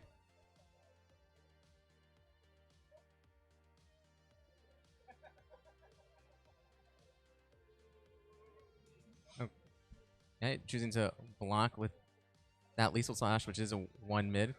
Yeah, Gonna take half on that, so it's gonna take 4, go down to... I think the most depressing thing about this matchup, if you're a pony caballer, if you're a cabal knower, if you will, is that the pony has been being forced to block with all these delicious attacks. These are all fantastic attacks that we would love to just be killing our opponent with, but we're being forced to block with them. And now Tri-Gravity Beam says you don't even get to block with them. Yep, taking that last card out of lane's hand. And this is going to be for 9 damage.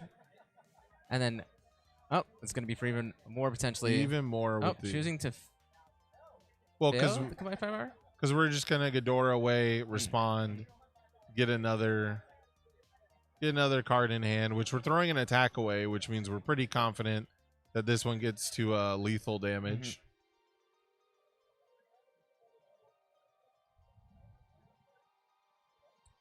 Yeah, I believe actually that pony's life total should be at 12 after taking 4 on that last one. Which is the only way this would be exactly lethal right now. Yeah, well, we're also going to combine. Yeah. Right. And I believe there's multiple firepowers. Right, and he hits 3 right there. Huge. This deck is hitting so much damage off firepowers, it's insane. Oh, right. And he gets to pick the chivalrous charge back up. Yeah. So he does have another attack if needed. He's just going to play it on the backup side. So maybe Pony was actually, he didn't even bother to switch it around. Yep, there you go. Says, as long as you can check it, it's over. Yep, so there you have it. So we did get a game 3, but you got to feel like the Pony deck wasn't really performing the way it wanted to, right? It wasn't really getting the synergies and the checks, especially. Lane was having a huge issue with those control checks early, but Cole showing how his team did so well yesterday with that King Ghidorah 3-headed monster on his side. I believe these 2 players were X1. I don't know if these were still undefeateds that we were dealing with here. I think we went a little bit lower down the X1 bracket. So both these players are still going to be chugging along, fighting for their tournament life. But Cole obviously in a much better spot to go on to top cuts now. So only 3 more rounds, 6, 7, 8 left he's got to play through to make it in. And it's great to see. Yeah, both these decks living up to their description of being aggressive decks. We've got through all 3 games in this round, and we still have 20+ minutes left. Yeah, it's not exactly how I thought that game was gonna go.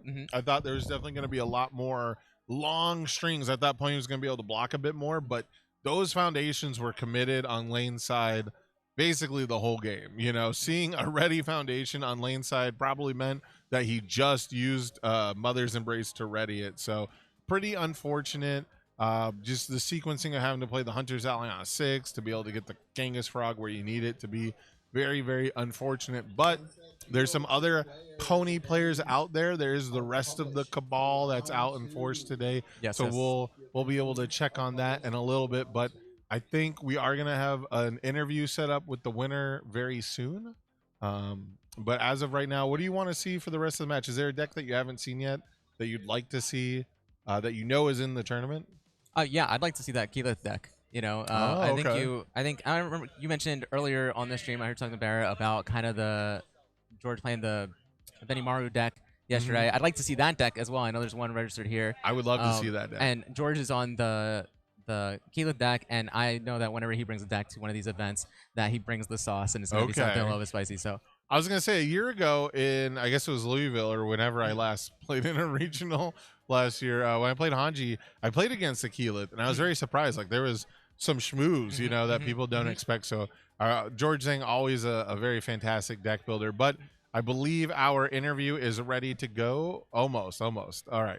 So we will have an interview with the winner. We are working out a little bit of technical difficulties. If you guys heard throughout that, we had some screen flickering, had to unplug some stuff, plug it back in, change some wires out. But yeah, we may or may not have basically been playing a little bit of peekaboo with the match the whole time.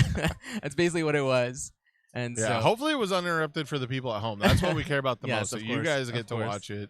You know, you can mute us trying to figure stuff out, but as long as you guys got to watch the matchup. But yeah, very, very exciting stuff. I'm glad that we got a kind of aggressive one. Yes. I've had to watch a lot of the defensive decks throughout the day, so maybe hopefully you and Barrett can watch, like, I don't know, Rodan Mirror next. You yeah, know? I would like to not, but you can watch Deku versus Deku on the move. Yeah, you know, you guys could enjoy that. sure, wide stages. We love wide stages here.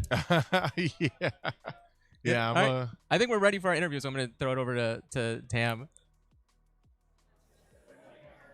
What's up, everybody, and welcome back. I'm here with Cole, our round 5 winner on one of my favorite decks in the room, Ghidorah, 3-headed monster. How you feel, man? I'm feeling pretty good. You know, I've never won on camera before. Yesterday, I lost on turn 3, 2 games in a row, so it feels pretty cool. And it was cool to be able to show off some of the cool moves with just making a throw massive against 7-handers. It's real fun. Yeah, I mean, pretty good in the format right now. We've got Pony as well as Rodan existing. You've been on this deck since Ghidorah came out. I mean, we played a couple of scraps, I believe. We played in the Boar's Hat LC? Yeah, we played in the Boar's Hat LC. Yeah. I have not left the character since. I have only played that at every LC. Why are you so stuck on Ghidorah? He's so fun.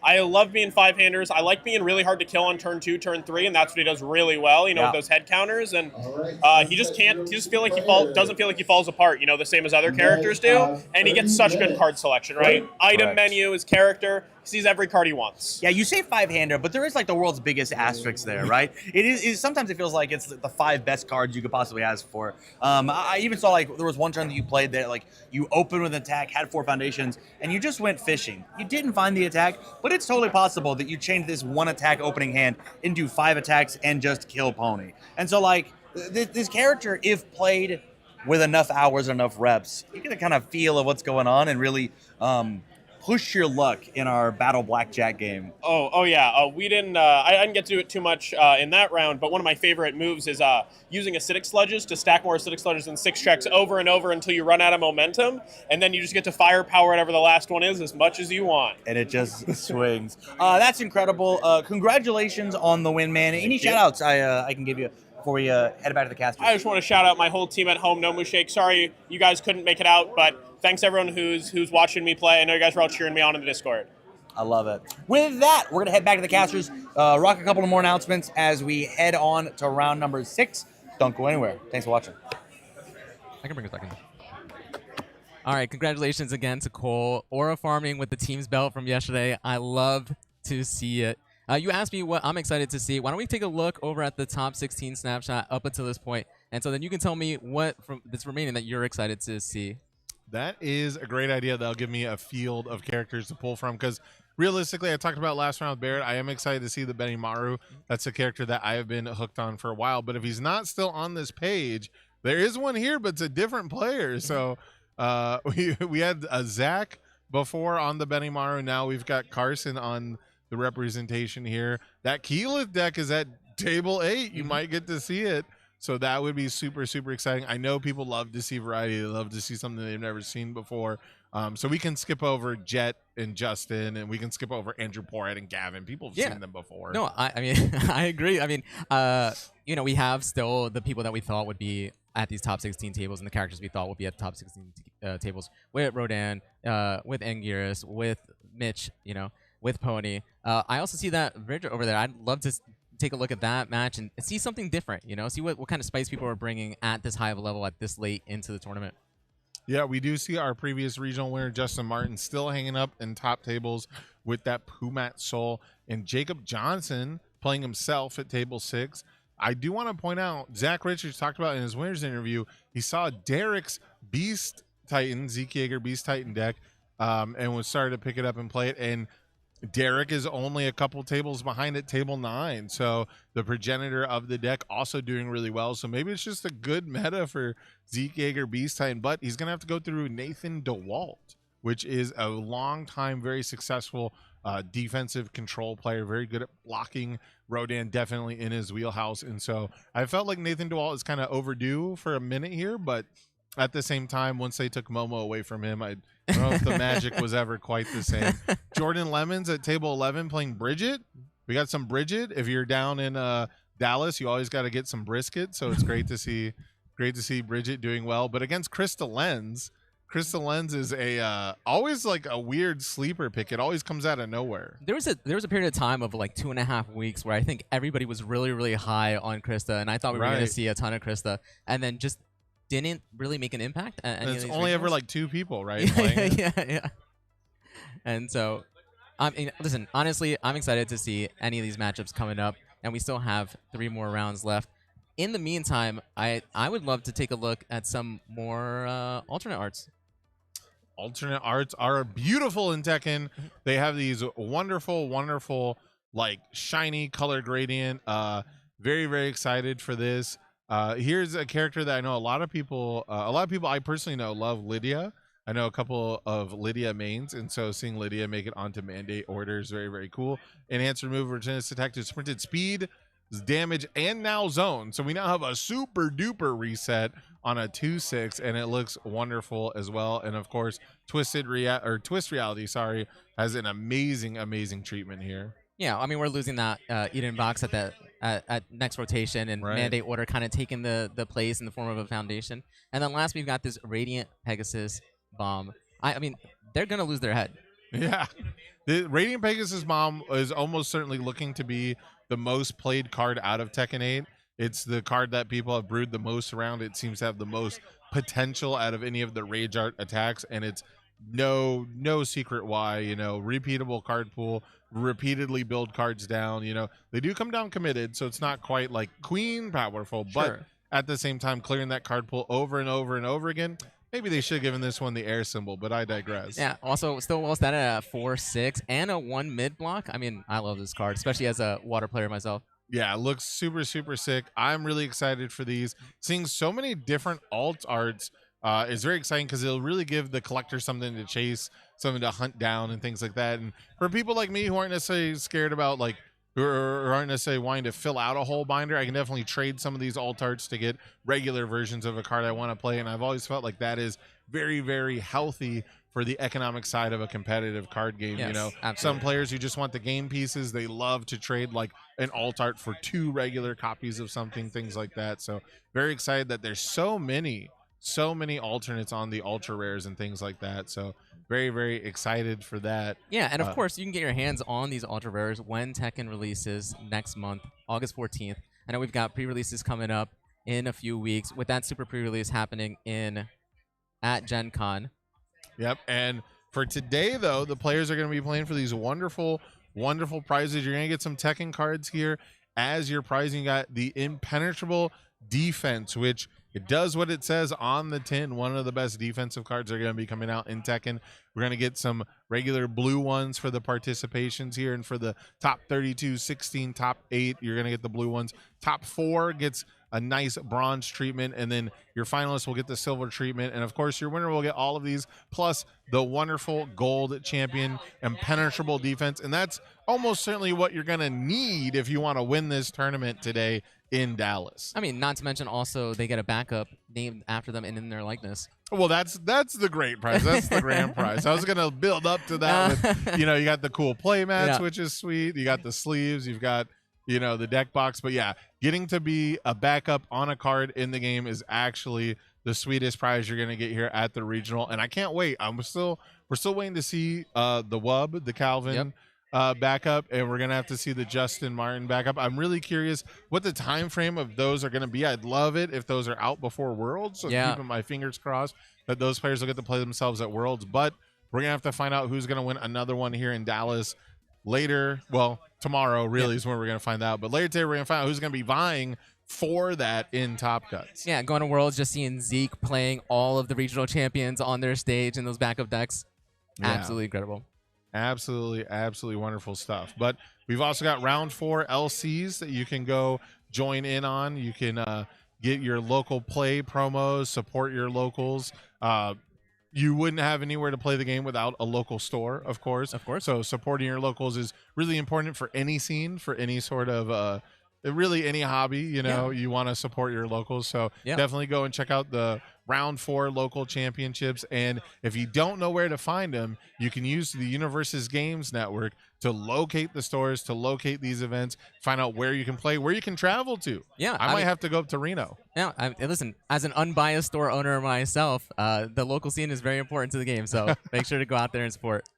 Yeah, but we're going to take a very small break. We're going to come back with round 6 for you. Please don't go anywhere. You're not going to want to miss a minute of the UniVersus action. All right, see you soon.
And welcome back. We're gonna kick it off with round 6. I'm being joined again by Barrett Bryant.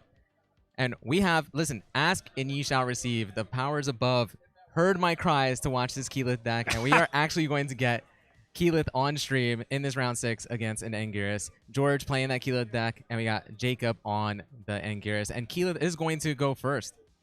Yeah, winning that die roll, that's a pretty big deal here. I'm actually a big fan of Keyleth. It's one of my favorite characters from the Critical Role set, mainly because she doesn't give stats, and I like playing, more intricate 7-hand size characters. The 4 symbols, as we are very aware, the more symbols you have on your character actually matters now because of attuned symbols. Yes. And Keyleth of the Air Ashari is just one of the coolest characters I've ever seen, and I'm glad that George is playing this deck, only because this is actually a deck that I have loved and built ever since I was still in game design and playtest, because it is a very different way to play UniVersus. And of course, our former national champion George Zhang is going to be the pilot of it. And I'm very excited to talk about this because everyone, get your popcorn. We're going to be in for a long one, I feel like, even against this sort of aggro deck that is Anguirus, because the name of the game is just for George to be able to survive. And if you just want to look at the discrepancy in their deck stack size, you might kind of understand where we might be going with this. Yeah, I mean, I think we talked off camera actually yesterday. We were talking about kind of some of the decks that we wanted to see, some of the decks that we thought were good that people weren't playing, and you mentioned Keyleth specifically. Talked about exactly what you mentioned, that it's something that since its release that you've been thinking about, that you've been deck building, that you've been brewing, that you think it's underrepresented, and here we get to see it. So I'm super excited, and of course, our 4th most represented. Second most most yeah, right. character for Anguirus. Yep. But of course, with George being able to go first here, it's going to be pretty good for him to solidify a strong defensive wall. Building 5 here, checking incredibly well. No surprise to me, as I wonder how many attacks this deck might be playing. But we won't spoil that story just quite yet. Jacob and Sir are going to be coming in here trying to build as many foundations as well on his own, taking advantage of that chaos symbol sort of support with the attuned. Yeah, we get to see that alternate art inspiring song being played down to go along with that alternate art Keyleth. I love the Critical Role alternate arts. All the Critical Role art, I think, is absolutely beautiful and fantastic. Even the ones back, I'm gonna date myself. Denver, with the Denver regional at the beginning of 2025, which was where those first Critical Role promos were started to hand out. We've seen something like the Radiant Visages and stuff like that getting handed out. The Hunter's Allies were involved in that for top cuts. So yeah, I just love that sort of like almost like stained glass style artwork that's going into it. Yep. But another build turn here from George, of course, as a 7-hander, wanting to build as many as you think is safe to do so, because we have to also play some blocks. Yeah, I mean, and then Jacob on his build turn going second on turn 1 saw George's 5 build and said, I'll do you one better, and built out 6. So he's already got a very wide stage for this kind of aggro character who wants to. Yeah, build 6 was pretty good. And we see that Destructive Heat Ray in hand. I'm actually excited for this George Zhang list because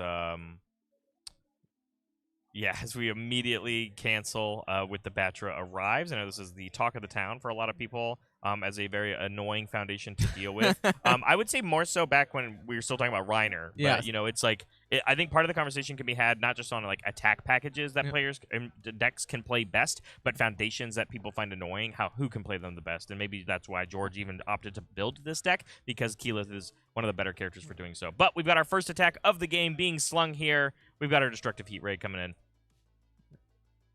And then, of course, the Blitz allowing them to get 2 power tokens and then flip a foundation. Yeah, we'll be able to flip a 1 difficulty, right? Because it has to be less. Has to be less. Where we keep it our power tokens. Did I miss them? Did we? What? I don't know what happened. They exist somewhere. Oh well. Well, 2.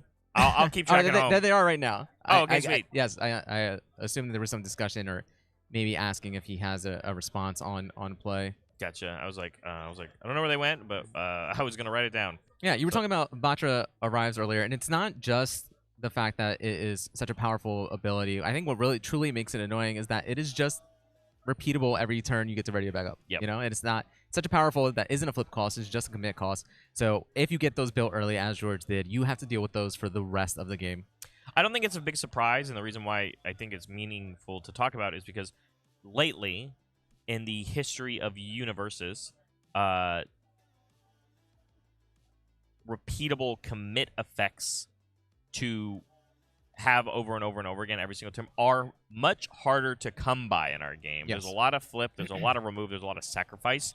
And so when you do find them, even when they are on 3 difficulty foundations, people still find ways to want to use them because they're worth using repeatable resources for. Absolutely. And most of the time, even still for 3 divs, most people look at those and they go, ew, yuck, I don't want to build those. I can only have one of those per opening hand. Basically, you don't want to flood your deck with them. But George says, nay. What if we just build a different style deck, maybe less attack cards, don't check as poorly, and we play it just a little bit differently. Getting that unflip, of course, with that Divine Defender coming in here because Keyleth is able to do that with her character ability. And then we did build out a couple more foundations on the side of Jacob to pass that turn back. And Keyleth is an interesting character into these decks that are running Destructive Heat Ray because it does say, go ahead, flip it for this turn. I will get it back on the next one. Bring your friends, I think is the name of this one.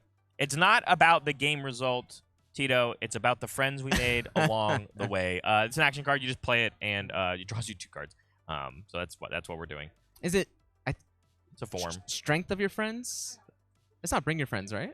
I don't know. That's all right. Something your friends. Yeah. I know that people were playing this like in Pony for a little while correct. because you could just open with it, play an attack, and then Pony. As long as you had the horn counters, You could can clear it right after. clear anything afterwards. Yeah. And- Cape of No Return coming back, an oldie but a goodie. Making it back way. Ocean Buddies, love that one as well as the substitute student. Substitute member. We've actually Member. seen, A lot of this. We've seen a lot of this over the weekend. Yeah, it's a callback as well to you know what I'm gonna try. It's some Ochako card, but it was flipped to set an attack speed back to 4. This one sets it to 3. Yeah, it's the one where she's holding Deku while he does his sit-ups. It is Training partner or something. Something along. Yeah, sure. Yeah, we have. Sure. But the point being, speed resets like this Yes. as a flip cost, even on a 2 diff, we know are valuable and good, and we've seen that across the board. Rodans like this one as well. When you are playing against your opponents that are like increasing a ton of speed, you can press this button first and then do the minus speed on the Rodan. Like there's other buttons, but Airtune feeling pretty good about wanting that one. There it is, canceling another one of those form abilities on those. But the Attack Titan Haymaker coming in here as the second attack of the game.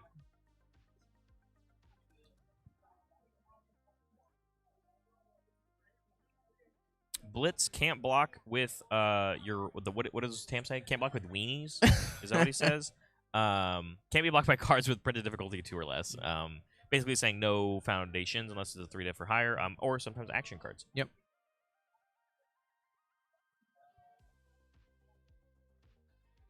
Stun 2, I think is pretty valuable. All right. George flipping over the Ocean Buddies, pitting in that aerial goblin bolt. Love it. Good just for the defense. And then Jacob also has to shove one in, and then because we haven't done the Roman cancel thingy thing, they go and face up. So there was an opportunity that if Jacob did have cards in his deck that worked or activated in the card pool or had some sort of synergy with them, Jacob could have picked something nice, right? But the reality is that George says, no, I'm the one that's going to be doing that, and we'll stick with this aerial goblin bolt. Did ready one of our foundations. That's a Keyleth ability, of course, is a 1 diff, and that is the stable work, which says after it is ready, you actually draw a card. And it works out pretty nice because then that stun 2 comes in, and you can just commit it right back, but you still get the value of drawing that card. This, to me, I thought, the stable work, even though it does check a 4, but because of this 1 diff synergy with Keyleth, and that's exactly what she wants to be doing, I thought this was maybe going to be the reason why more people would start playing her, and I was wrong. People just like stats, so that's what they're going to stick with. Getting a buddy block here with a Cammy.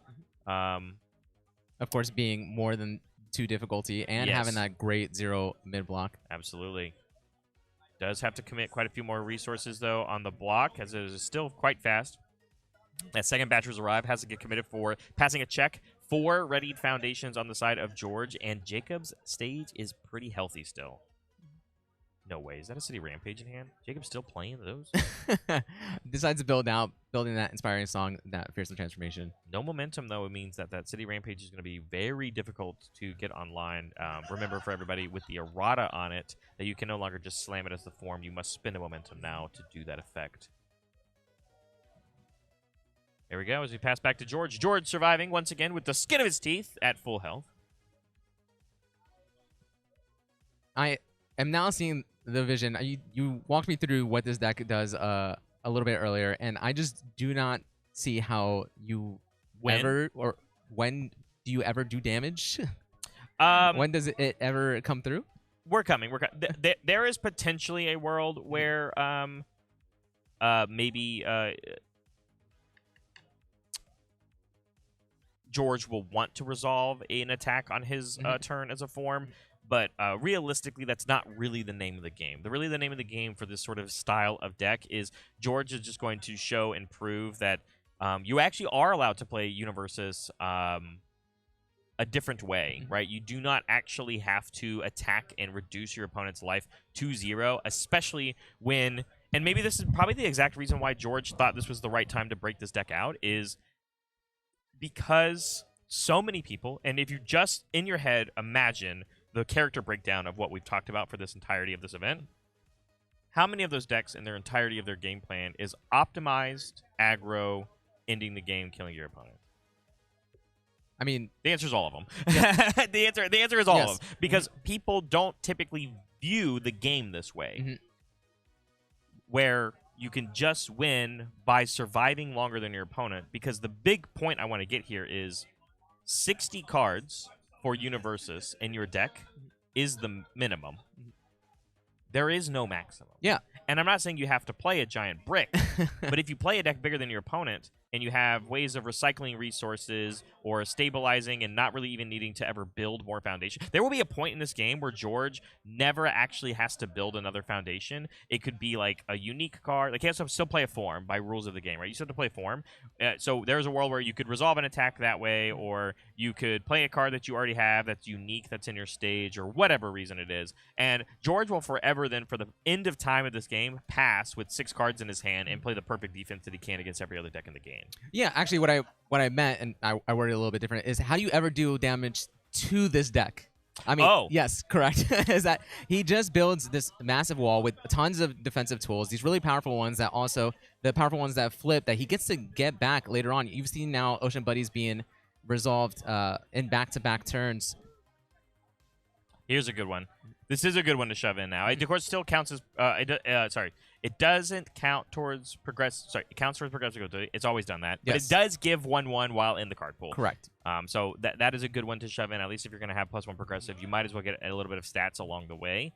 But so going back to your original question, it is the real answer is board control decks, and frankly, Reiner Braun was the most recent deck in history that was doing that game plan, and before that, there wasn't. And if there was, what was it? Do you remember? Really recent. Like, how were people controlling their opponent's boards now that things like Vast Havoc, Chimera Kraken have kind of rotated? Destructive Heat Ray. They're flipping your opponent's pieces. But what does Keyleth do on her character card? Buys you back the resources on your stage by unflipping them. So this character inherently can help you survive against decks that are trying to just flip your board, unless it's some massive board flipping like Byakko, but most people aren't playing a character like that anymore, or mass stun, selective committal, stuff like that, and the character that was doing that the best in the game just got touched, and now I think this is a prime opportunity where George feels like this deck can thrive, because as long as you can't interact with my board in a tremendous fashion, this deck thrives in defensively in every sense of the world. I would say, honestly, his probably worst matchups are the backup decks that are running around with these Beast Titan Rock Barrages. Yeah, I mean, it's interesting, too, because you do need that kind of board control where you're either flipping or selectively committing, because something like King of the Monsters, where that would do a complete board wipe, you're going up against 7-hander who's playing not a ton of attacks, so they just rebuild the wide stage right after. Attack number 2 for this turn. Attack Titan's Hate Maker coming back in. Does check a 5, but of course with that extra card in our card pool, we're going to have to commit 2 more to pass this check. And that's the perfect thing too. This is, I think, just by pie chart. Yeah. Of the representation. This is a great matchup, I would imagine, for George, because if you block everything, you completely turn off half of this character of generating these power tokens by either taking damage or not taking any damage on the side of Keyleth, because George is never going to play an attack. Right, correct. So we're not going to give any. Correct. And then George is going to block everything, hopefully perfectly, just like we have seen so far on every attack in the game, so that we will never give any power tokens away. So the only power tokens that will ever be generated is purely based off of how many Jacob can create on his own, like the 2 from the Destructive Heat Ray. Which means, at least until the Destructive Heat Rays are found even more, these Batra arrives are very safe. Because that's the biggest key, I think, to start. Because right now, Jacob feels like he can't use any buttons on his board. Except for these repeatable ones, like the shifted down Attack Titan's Haymaker. But this will help commit more pieces. Shin Hashogeki hitting the board. Of course, this obviously synergizes very well with more copies of power tokens on our stage, but we've only got 2 right now.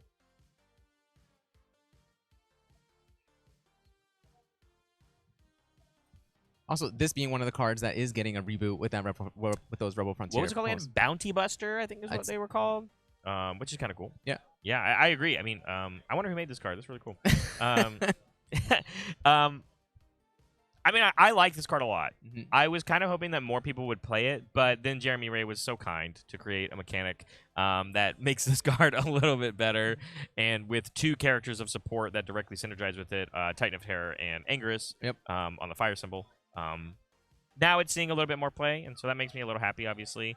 As the point of this card is just, how many times can you answer the question of giving incremental +2 damage?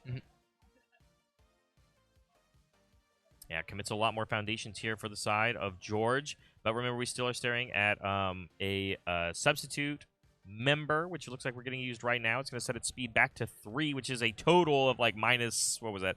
5? Yes. And then we still also even have a moment of normalcy for something that may come after this, and still a Cape of No Return in the side of George. So this is another turn for me where I don't think, as long as we have another mid block here, I don't think George is taking another point of damage, at least from this attack or the next attack or the one after that. Yeah, and did Aerial Goblin Bolt get sealed at some point? Is that why it's upside down in there, or is it just how he threw it in there from the Ocean Buddies? No, he just signifies that it's upside down to say that it was added in. Got it. It is not sealed. No, yeah, so he has everything you mentioned, and on top of that, that very powerful Aerial Goblin Bolt. So, and of course, I think we're going to keep that for things like a powerful blitz ability, because that's one of the things that a lot of foundations in the game, which is what George's deck is built around, building this large wall of defenses. There aren't really a lot of foundations that answer blitzes. There's a couple that are on void, like from things like TMNT, but Keyleth doesn't have those. Keyleth has all the elemental symbols. So luckily, you're a big water fan, as I was asking you before here. Absolutely. Favorite symbol? Actually, 3 of your favorite symbols are all represented on Keyleth, so maybe you could, maybe open your eyes a little bit more and play something like this. I think we talked about it when you mentioned how much you enjoyed this character, that I did look at this character because, 1, I pulled that alternate art sitting at home in my binder. And 2, I do love most of the symbols on this character. However, my brain is just not wired this way to be able to make it work in this sense. And so watching this deck right now, I'm trying to see if I have 2,000 cards to pin in a deck when I get back home. Did you just see what happened? Okay, so on George's side, we have finally seen a piece of George's puzzle that is about and how this deck really functions and wins. And there was a long time ago where George played a Mothra, the first Mothra. Yeah, I actually took George's Mothra, I net decked his list, and then went and won. What were they called back then? They weren't LCs back then. They were. You're asking the wrong guy. I have no idea. Anyway, in that list, there was a card, and I'm going to pull it up, although I don't know if it's going to get played right away. Colossus Thermal Blast. Well, George, because he is a Vox Machina character, there is a foundation that he used. It's one of these face downs. It's like commit flip to go do this thing. And it's anyway, it's go search your deck for an attack card. And so basically, so we go and grab that Thermal Blast, and as long as you have an answer to whatever attack is being played right here, you can either leave it on top of your deck, or of course you play an ability that draws it. And so now George has Colossus Thermal Blast in his hand, and regardless if this were to touch his opponent, on the Blitz, it makes your rival flip 5 of their foundations. So not only is George trying to control his own board, but he is saying, not only do I use these Batra Arrives to cancel what you're doing, I'm going to eventually play this giant move, and I'm going to stop you from having any stage at all. And and I think this is the whole point of the story of what George is doing. If I just have to deal with your attack cards, this game's pretty easy. Yeah. This game is just blocking and math and calculating and building a big enough stage and having good block modifiers and holding the right zones, looking at your opponent's deck, as they check cards and make cards, having a good read on the format and the meta. Oh, another great card. This Alarm. Magic Alarm, I think is the name of this one. We'll talk about this one in a second. Another reason why I think this deck is very playable. It's called something. I'll look it up. But this foundation that he just built is part of the reason why this deck works. Because it has water. It has water attuned. Anyway, now in George's hand, it functions as a zero mid block, which is very good against this deck that we've now seen. Yeah, we've seen the Attack Titan Haymakers coming out. And Shin Hashogaki. Yep. But regardless if you play it and the Blitz resolves, your opponent's board is going to get flipped. And then, God forbid, you leave yourself vulnerable and you can't deal with the 7 mid 7 that it touches you. Oh, by the way, destroy or ruin 13. Destroy 13 of your face downs. What do you do? I think you scoop up and go next. That is probably the smart thing to do when you're playing against a control deck like this. Because if George wins this game 1 and it takes any longer than about 30 minutes, Jacob is going to have to go through this giant uphill battle on the other side. Destructive Heat Ray, I'm going to pull up because that is the attack that is being resolved right now. But I am going to go. My next talking point as we kind of dive into this Keyleth deck a little bit more. I'm going to go pull up that foundation. Of course, Destructive Heat Wave, which we've already seen, generating 2 more power tokens, choosing to flip a 1-diff foundation. Yeah, I just confused its name. It's not Magic Alarm, but it's like Mystic Healing or something. It's Mystic Recovery. Thank you. That was perfect. You nailed that. How'd you do that? Oh, I read it. Yeah, I figured that out. Anyway, so we are going to be on this Destructive Heat Ray. Of course, it built us some more power tokens. Unless the Blitz got canceled and I just missed it. No, the power tokens are right there. Because we had 2 prior, but we spent them on that the Shin Hashogaki. Yep. So perfect. Exactly. So it means, once again, Jacob Masur is only able to flip a 1-diff, which is Correct. not how you break through this wall. Anyway, Mystic Recovery. For everyone that doesn't know what this card does, it's a 2/5 with a 3 low block. And it says, response flip at the end of your combat phase. So George's combat phase. If you did not play an attack this turn, which we haven't seen George play an attack Not all a single game, one. gain 3 health, ready 3 foundations, and add 3 cards from your discard pile to the bottom of your deck. So what I talked about is George doesn't have to play some 80-card, 90-card brick. If you find the Mystic Recoveries, the key pieces that you need to find when you go into that first cycle, which once again, because you will be recycling cards back to the bottom of your deck, you will be able to cycle slower than your opponent. Not to also be on top of the fact that, like, his stage is going to be very large, so when he does go to cycle, you have to keep in mind all the cards that you're keeping out of your discard pile because they're on your stage. It's very smart. It's very good. It also keeps you healthy, and it readies more resources in case, there's a reason why your cards got frozen or committed for some other reason. Or, Keyleth herself does say commit a foundation to unflip one as her first form. So it's just an extra piece of the puzzle that George can use. And I love what George is doing here. This is even actually a very different take on what I was doing with the deck, because you're starting to see more and more pieces enter his stage as he builds more and plays good defense, as Jacob's trying to navigate how to break through this. But things like the Thunderous Roar now have been built on the side of George so that when this Colossus Thermal Blast is now going to get played on a 13, and by the way, we know that George isn't playing a lot of bad checks, probably checking a 5. Yep. It's going to be able to get +1 speed for every face down that your opponent has this creates 5 more face downs on the blitz alone. And then if we hit the special condition of 30 or more cards in our discard pile, which of course we will do because we're playing a long deck or a long-term game plan, it will double up the amount of speed that it gives. So this will get plus 14 speed if that is the first enhance that George so chooses to play. And if you have any sort of reset on your board, the Batra Arrives come in as an offensive tool as well to say, I would like you to ruin 13, please. This deck is so cool. This deck is so cool. I'm glad you think so, because I'm trying to gush about it as much as I can, because, again, it is not the way that everyone else in this room is playing UniVersus. And I'm so glad we get to highlight it, because George is showcasing that there is more than one way to play card games. There it is. I think that is just the concession from Jacob Masur, and that is the smart decision to do. You must know when to pick up and go to the next game, because you have 36 minutes, and Jacob Masur can still win. Correct. I'm not saying that this is an unbeatable machine, but you can only do so if you give yourself the time to do so. So game 1, going to George on Keyleth. Sorry, I feel like I've been talking a lot. I appreciate it. I'm literally sitting here in awe looking at this deck. It's one of those things where what I used to do at locals, right, is I TO'd at our locals, and I used to come in, I used to bring a different deck every week, right? Because we were getting newer players almost on a weekly basis. At one point, we were getting 1-2 new players coming in. And so showing them all the things they could do. And then every month or so, my players would get a little bit arrogant, a little bit cocky, and I would bring in a deck that even if I didn't win, it was just locking them in prison and showing them something different, for that. And this is one of those decks that I feel like I would have a great time bringing. And I want you to know that, like, for everyone at home that is interested in playing the game this way, which I know is not everybody, but I'm gonna go back and try and look up that other card that that he blocked with. I think it was this one. I'm pretty sure. Yes. Yeah. Okay. So I'll pull it up for chat.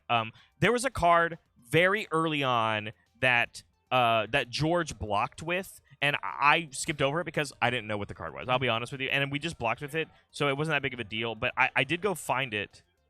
It is Titanic Capture, and genuinely, I think there's only one reason or two reasons. Obviously, George is playing this card. One, it's got a 0 low block. Yeah, of course. It checks a 4, so it's not as bad for the build math. And a 6 low for 6 is not the point of why you're playing this. It is the Blitz ability that says when you play this, your rival reveals their hand, choose a card revealed this way, and remove it from the game. Impeccable ability. But no one has ever played this card.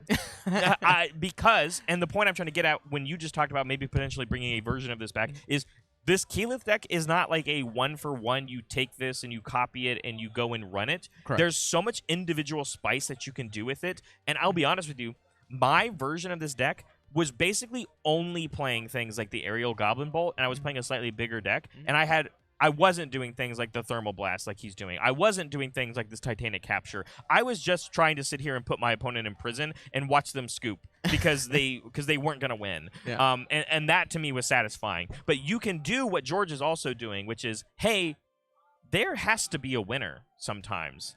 And you can still do that, not necessarily reducing your opponent's life total to 0, but by starving them of so many resources that they must concede if they would like to continue and play more games. Because in our tournament format, and just like for everyone else at home, I mean, these are 60-minute rounds. You are playing a best of 3. George is now up a game, and now it is up to Jacob Masur to either find this into a way to get a tie, or say that George can't win another one in a row. And that's the puzzle that Jacob must now solve. Because if there's anything about playing a control deck, winning game 1 with a control deck, you're thriving. Yeah. Because now it's everything that we just talked about. There's a world where George can go into his sideboard, all these attacks that we're talking about, you can just take them out. Yeah. And be like, I actually never have to resolve an attack against you because it's not up to me to win this game anymore. It's up to you. It's up to me to not lose this one. And that is exactly the point of this control deck and not losing the game. Yeah, it's funny. A lot of times when we have that graphic explaining the decks, one of the descriptors that we use is inevitable, right? Yeah. Most of the time we're talking about things like Angears, we're talking about things like Titan of Terror, where it's just like at some point they're going to have the firepower, they're going to have those power tokens, they're going to be able to get over the edge. Whereas this Keyleth deck out of George, the inevitability is at some point you are running out of your deck. Like, it is inevitable. The inevitability is the rule of UniVersus the card game that says when you cycle your deck, you must remove 10 cards, and if you cannot fulfill that requirement, you lose the game. That's the Yes, inevitability correct. of what this is going on here with. But game 2, Jacob Masur fighting against this monstrosity of an Air Ashari. Let's see how it goes. Double Dumbfounded, of course, is going to help with the build, but only 2 like real foundations that have card text. One of it's being that finally free, of course, the Rebel Frontier promo. Yeah, and finally free Dumbfounded. I mean, we are seeing this card run in a lot of these decks. I mean, that Dumbfounded just being a very, very consistent build out piece. Although, even with those 2 Dumbfounded, it is a smaller build than he had in game 1, where he built 6. Yeah, it was a crazy build. Remember, because George did win the die roll. So yeah, build 6. So build 4 instead. And again, these cards aren't super massive. But of course, one downside: Aerial Goblin Bolt, very important for this deck because of the block and shoving them in with Ocean Buddies. Checking at 3 means we don't have Keyleth to ready the only 1 difficulty foundation we do have if the defensive comes through. And this is where I think, going all the way back to the other question, how do you deal damage to the Keyleth deck? It's right now. Right now. It's correct. right now, and it's generating momentum that will hopefully, just like at the point of our game, the inherent snowball effect of the game is you hit your opponent, you take that attack, you put it in your momentum, you use momentum to spin for very powerful effects that help you win the game more. Yeah. So that is the key at this exact moment when the Smashing Stomp is coming Yeah, in. we got this adorable Altar Smashing Stomp. Love these ones. Yep. He's like, rarer. Sorry, yeah, you saw me pull up, but not this one. I No, don't no, no. have the cute art. Sorry, Tito. No, I was Sorry. I got a little bit distracted. Of course, George using that substitute member to reduce the speed down to 3, going for the block. Check to 5. I did see in Jacob's hand that we do have a Queen of the Monster and another Smashing Stomp. We don't have a ton of disruption on George's side, so this Queen of the Monster is going to be this is the easiest time in the game that it's going to be played. But the question is, but it's up to Jacob if he wants to take that risk, because him also getting completely committed out. Again, I mean, I'm actually going to go back, because what I was just saying just doesn't make sense. I'm going to re-say everything I said. Sure. If you are Jacob in this game right now, you should be unafraid of ever just tapping your board completely sideways to try and kill George, Yes. especially in these early first 3, 4, 5, 6 turns. Because what is George going to do to try and kill you on the backswing? Probably nothing. But the moment that George is able to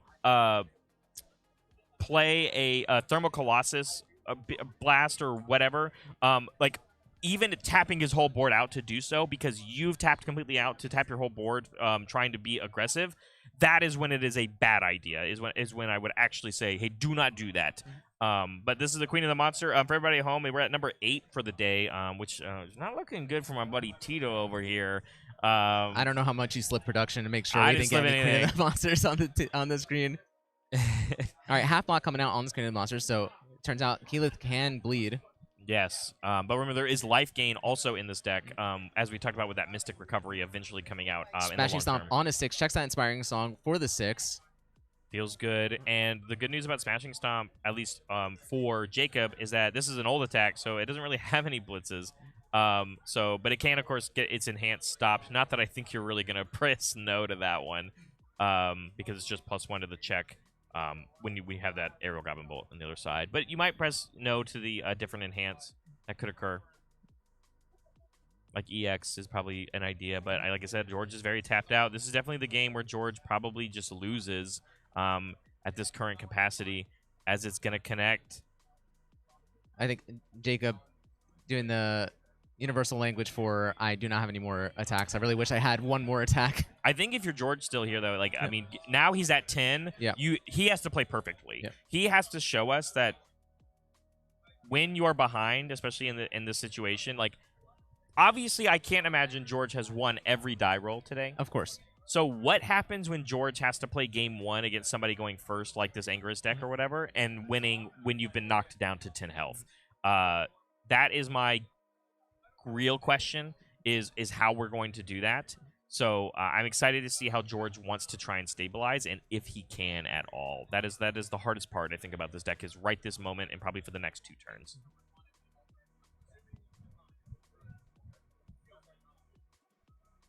I feel myself. I got very excited watching this deck. I've talked a lot. No, that's so when I was apologizing to everybody watching. I'm gonna calm down a little bit. I feel like I'm picking a favorite because I think it's okay if you're not picking a favorite player, but rather picking a favorite character. Deck. Yeah, it's just the deck. I think that's totally fine. Obviously, yeah, again, I think this is much better when you're excited, when we're excited about what's going on. Especially in a deck like this, where I think there are many people up here who could sit here and look at this wall, look at this tactic of just like playing the defense over and over again. I mean, we've had some matches throughout the weekend, and we're already on round 6, and we've got this deck that is just saying, well, you better kill me, right? And having you excited about it is cool. I love it. While we wait for Jacob to decide what's going to happen, I don't think he drew a ton of attacks, or if he did, it's just this queen, and now there are better pieces on George's board. But instead, actually, how about this? I was wrong. Here we go. Let's go. City Rampage is going to resolve here. +2 to all of our checks to play 5 difficulty or greater, and all is in the card pool.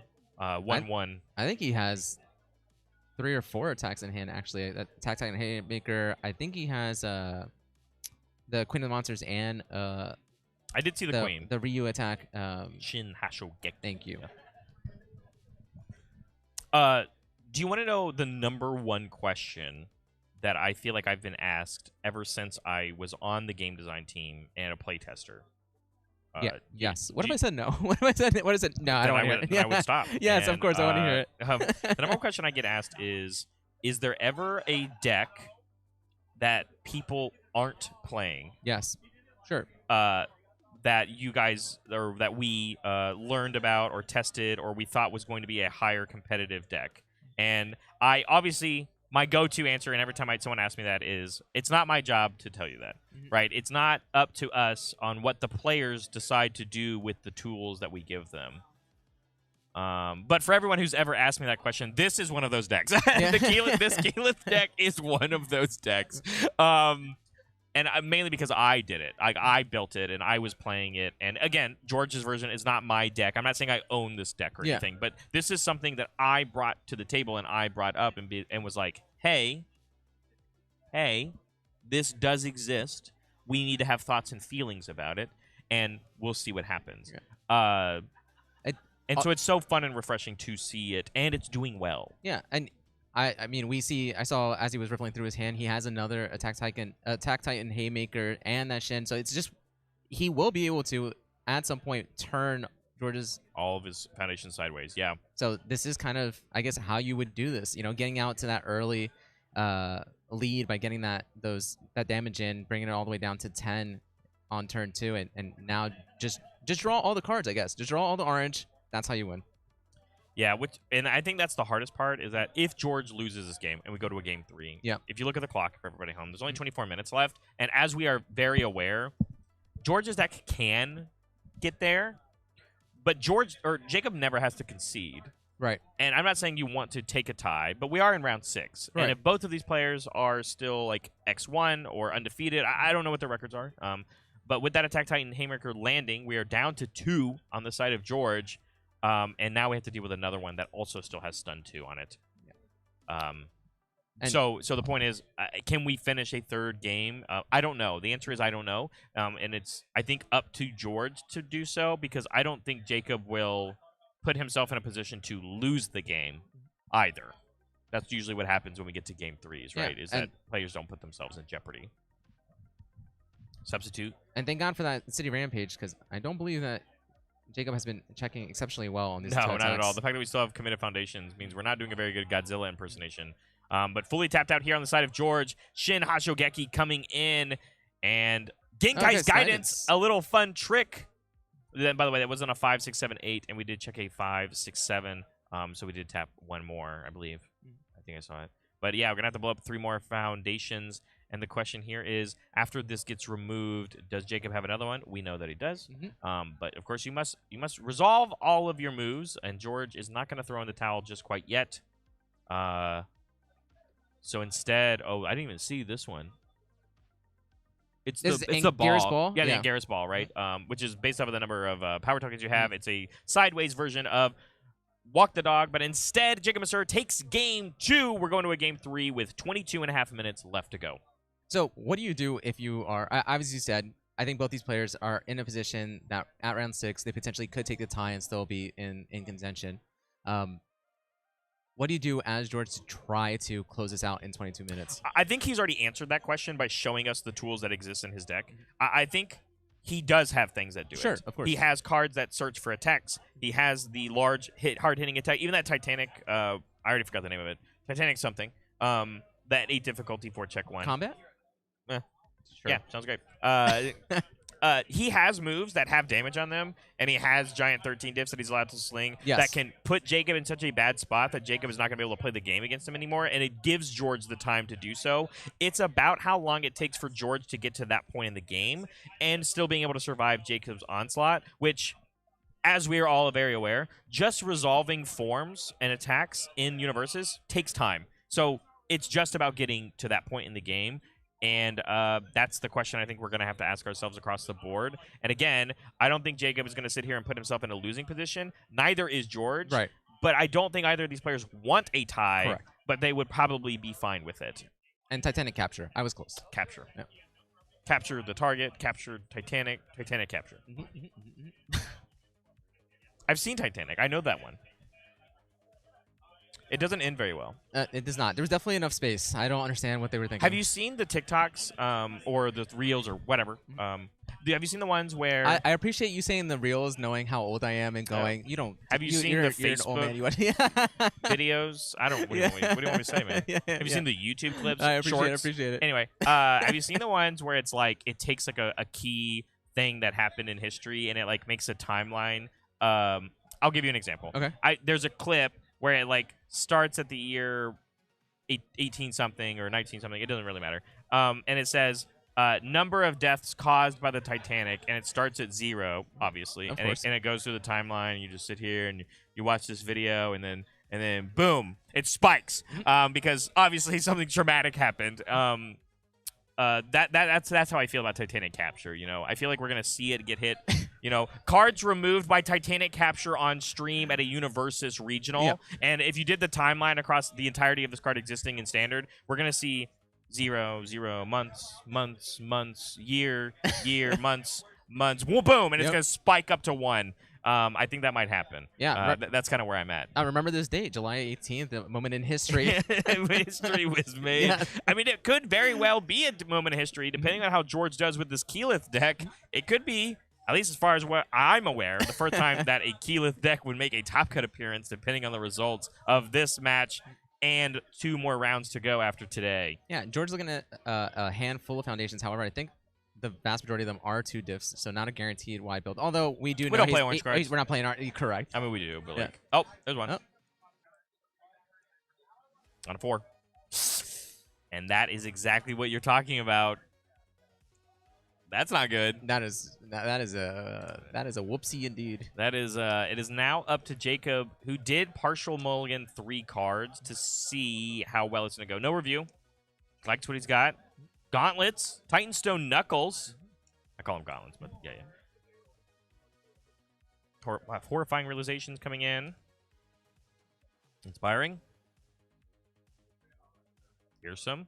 Okay.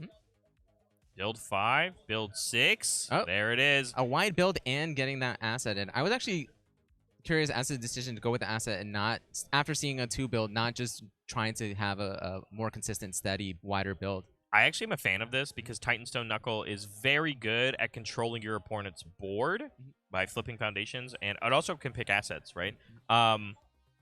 Which is exactly what I said I think is the best key to beating this deck.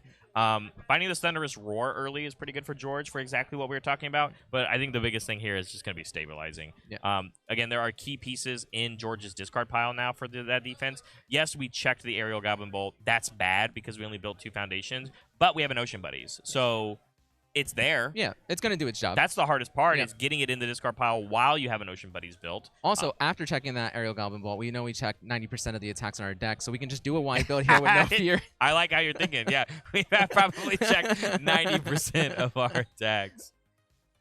I'm interested too. Though I would love to see George's sideboard because there are other options of like, hey, you can still play attacks in this deck, and it can be things like help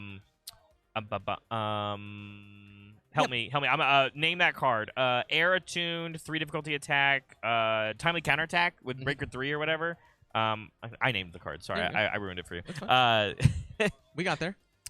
Stuff like that. Like oh, I'm just gonna play attacks that are easy to play and things that gives breaker as well. But it's also difficult when you're playing a deck of this size and on your main board you have so few attacks that adding in these other attacks and still on your ratios, there's still a high probability you just never see them. Correct. Yeah. Yes.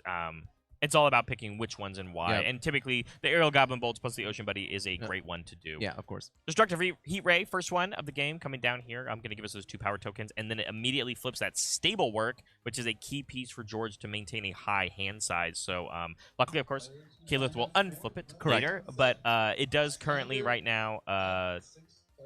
We can't ready it right now that I'm sure George wanted to do as that like first enhance, and instead it is now flipped. Yeah, I actually think that that's the effect that's been activated the most on George's side. It feels like he is drawing one every single turn. There's the Ocean Buddies. We are flipping cards very quickly, as we have now gotten one flipped because of the Destructive Heat Ray. We then used our Ocean Buddies, and then we have also now I forgot what the other one was. We did Substitute Teacher already, or member. Substitute member. And now also Jacob is also playing, I think, very aggressively here in the sense of flipping our board very fast. And the reason I say that is because, again, the moment that George is able to play something like that Colossus Thermal Blast, Correct. The board is just gone. it could be gone if it connects. It has Sure. to connect. That is a key piece to it. But with the Thunderous Roar already built, once 30 cards hit George's discard pile, it will probably connect. Yeah. Although less consistent than when it was ran in that original Mothra where it was just for a bajillion speed because of Monster's effect. Again, although George is still on air, which Yeah. I think is the same symbol that Mothra deck was on. I don't know if that's true or not. I'm terrible with that. That was Atlanta a long time ago. That was Atlanta that Kevin Broberg won Sure. with Irwin Smith or whatever. Anyway, but again, it's the perk of having 4 symbols. Yes. With all the attuned support that now exists for something like this to come to fruition. Yeah, and we've seen that in other characters. I mean, a Deku on the Move were part of the 5 symbols. 5 symbols, and when it first came out, there was talk about how strong is this card actually now, and I think the consensus was, well, even if it's not the strongest now, it has so many symbols with attune. At some point, it's just going to have access to all the good cards. There's so many permutations of what that deck can look like that you don't even necessarily know its true strength in any given format because there's so many different types to test out with every new set. But here we go. Sorry. Queen of the Monsters coming out. We're actually at number 10, by the way, now. Oh. So this round is helping you out. I only need to average 10 around from here on out. I think I got this. You should have asked George to play his other deck that he brought, Yeah. which was the Oh, yes, the correct, four correct. attack Benny Maru deck. Surprise! Yeah. The 4 attacks are 4 Queen of the Monsters, Yes. and it just plays them over and over Yeah, again. it's actually 9 Queen of the Monsters. So here you go. Yeah, that one would help you a lot more. Yeah. All right, this Queen of the Monsters statted well at 6 high for 10. Yes, the 1/2, and then we did get the bonus speed and damage because of the City Rampage. Yep. Yes, that George so kindly shoved into our card pool, so kindly. Still 0 committed foundations on the side of Jacob. Come on, Jacob. I see that other Queen of the Monster. You know you want to play it after this one. You really didn't Help want me the town, out. huh? Help me out. Again, this is what we were talking about before. George is at, full health still. And we're but allowed there's- to eat one. Yes, but we only have 13 minutes left in this round. Telling sign here. We momentarily see the damage, which tells me that we are going to just take this one. It's going to connect, which means we get a power token. Queen of the Monsters number 2 on an 8. 3, 4, 5, 6, 7, 8. All 5 of those foundations are going to get committed. It does come in with the 2/3 once again. We get to build one down with the Blitz, of course, but that would pretty much tell me that this is probably pretty close to being the end of this turn, but it is another 10 damage. And with those power tokens, if he decided to pop them, he could pop 2 of these right now to make it lethal and force George to have to block this. Got to commit for the Titan Stone. Knuckles, which means there's an extra stun that's going to come in. We did once per turn ready. We can pick our 0 diff there. And then with the Titan Stone as well.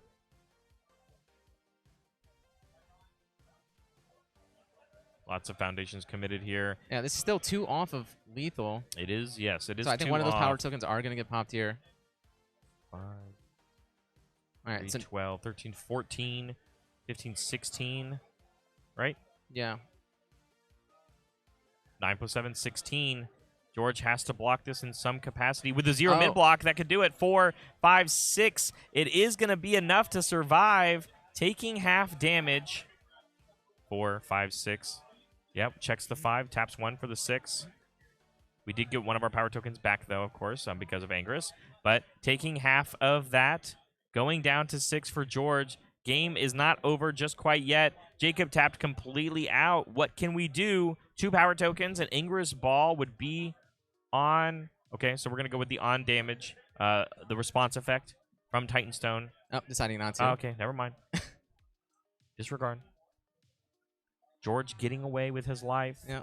And Jacob just has a handful of attacks. Not going to be able to build out and stabilize here, although does George have 33 in him? Or could we see that? It's not about it right now. Yes. It's not about dealing 33 right now. It's about either, again, so this is an opportunity where if something like a Colossal Thermal Blast came through, Mhm. we could play it if we checked well. I'm going to look before I even start digging down this rabbit hole. 3, 4, Okay. 5, It's just about stabilizing. So George is going to commit the stable work and unflip it immediately, which means it's now ready to go for the similar effect. But again, Jacob Masur could also play another Destructive Heat Ray on a future turn. I see the Shin Hashigeki for Jacob. What was the other one? It's There's that, a military airships in Jacob's hand. yeah. It's that attack that I couldn't remember. Double asset, military airship, Cape of No Return, Aaron sidestep, Mystic Recovery.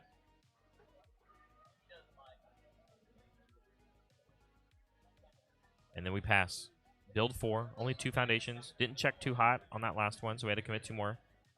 Board control is going to be still the name of the game for Jacob. Like you said, didn't build any extra foundations. There's only 6 here. We built, I guess, from the Queen of the Monster, but whatever. And we're going to go straight in. Looks like a Shin.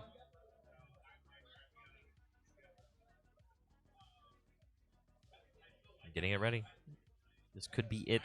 This could be a key for Jacob to get in here with this match. Checks a 3. Not a great start.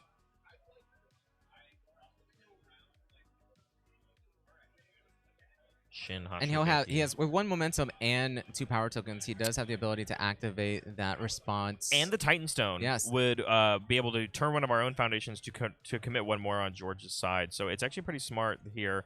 This is even a world where George might consider using the cape. That's what I was thinking. And does Jacob play this just to bait out the cape right now? I think there's a world where, okay, so there's the Aaron sidestep. So the answer is no. But that means that some of these resources from George are going to be are still committed. There's that once per turn ready, and the stable work. It draws a bonus card, and we go straight to blocking here. So on a 5, great 4-check block there is actually pretty good. Or no, it checks a 5. I always forget. Nope, it does check a 4. I was right. Ocean Buddy just check a 4. With that Kami, which means we now have another 0 mid block with this military airship that we can probably get back if something were to continue coming through. But never mind, we got the block from the Titan Stone Knuckles, and we are going to pop it as well. Great response there, but the other ability of Titan Stone Knuckles is not tenacious, so we want to keep that in mind. Does Jacob continue to try and push through here? It's only going to get harder every turn that we go further. Correct.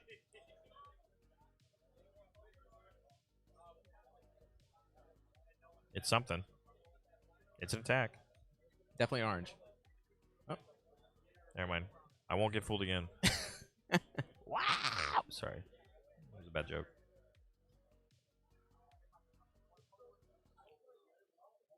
Oh, choosing instead to go with the cape of Go no with return. the cape instead. Interesting. Says that a 0 mid block is not that big of a deal to me.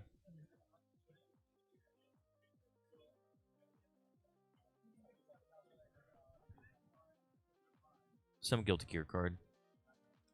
Oh, it's Stroke the Big Oh, Tree. Stroke the Big Tree. Yes. Oh, that's pretty Yes. good. Yeah, that is really good. I like that one. Yeah. That's actually pretty good on trying to Yeah. get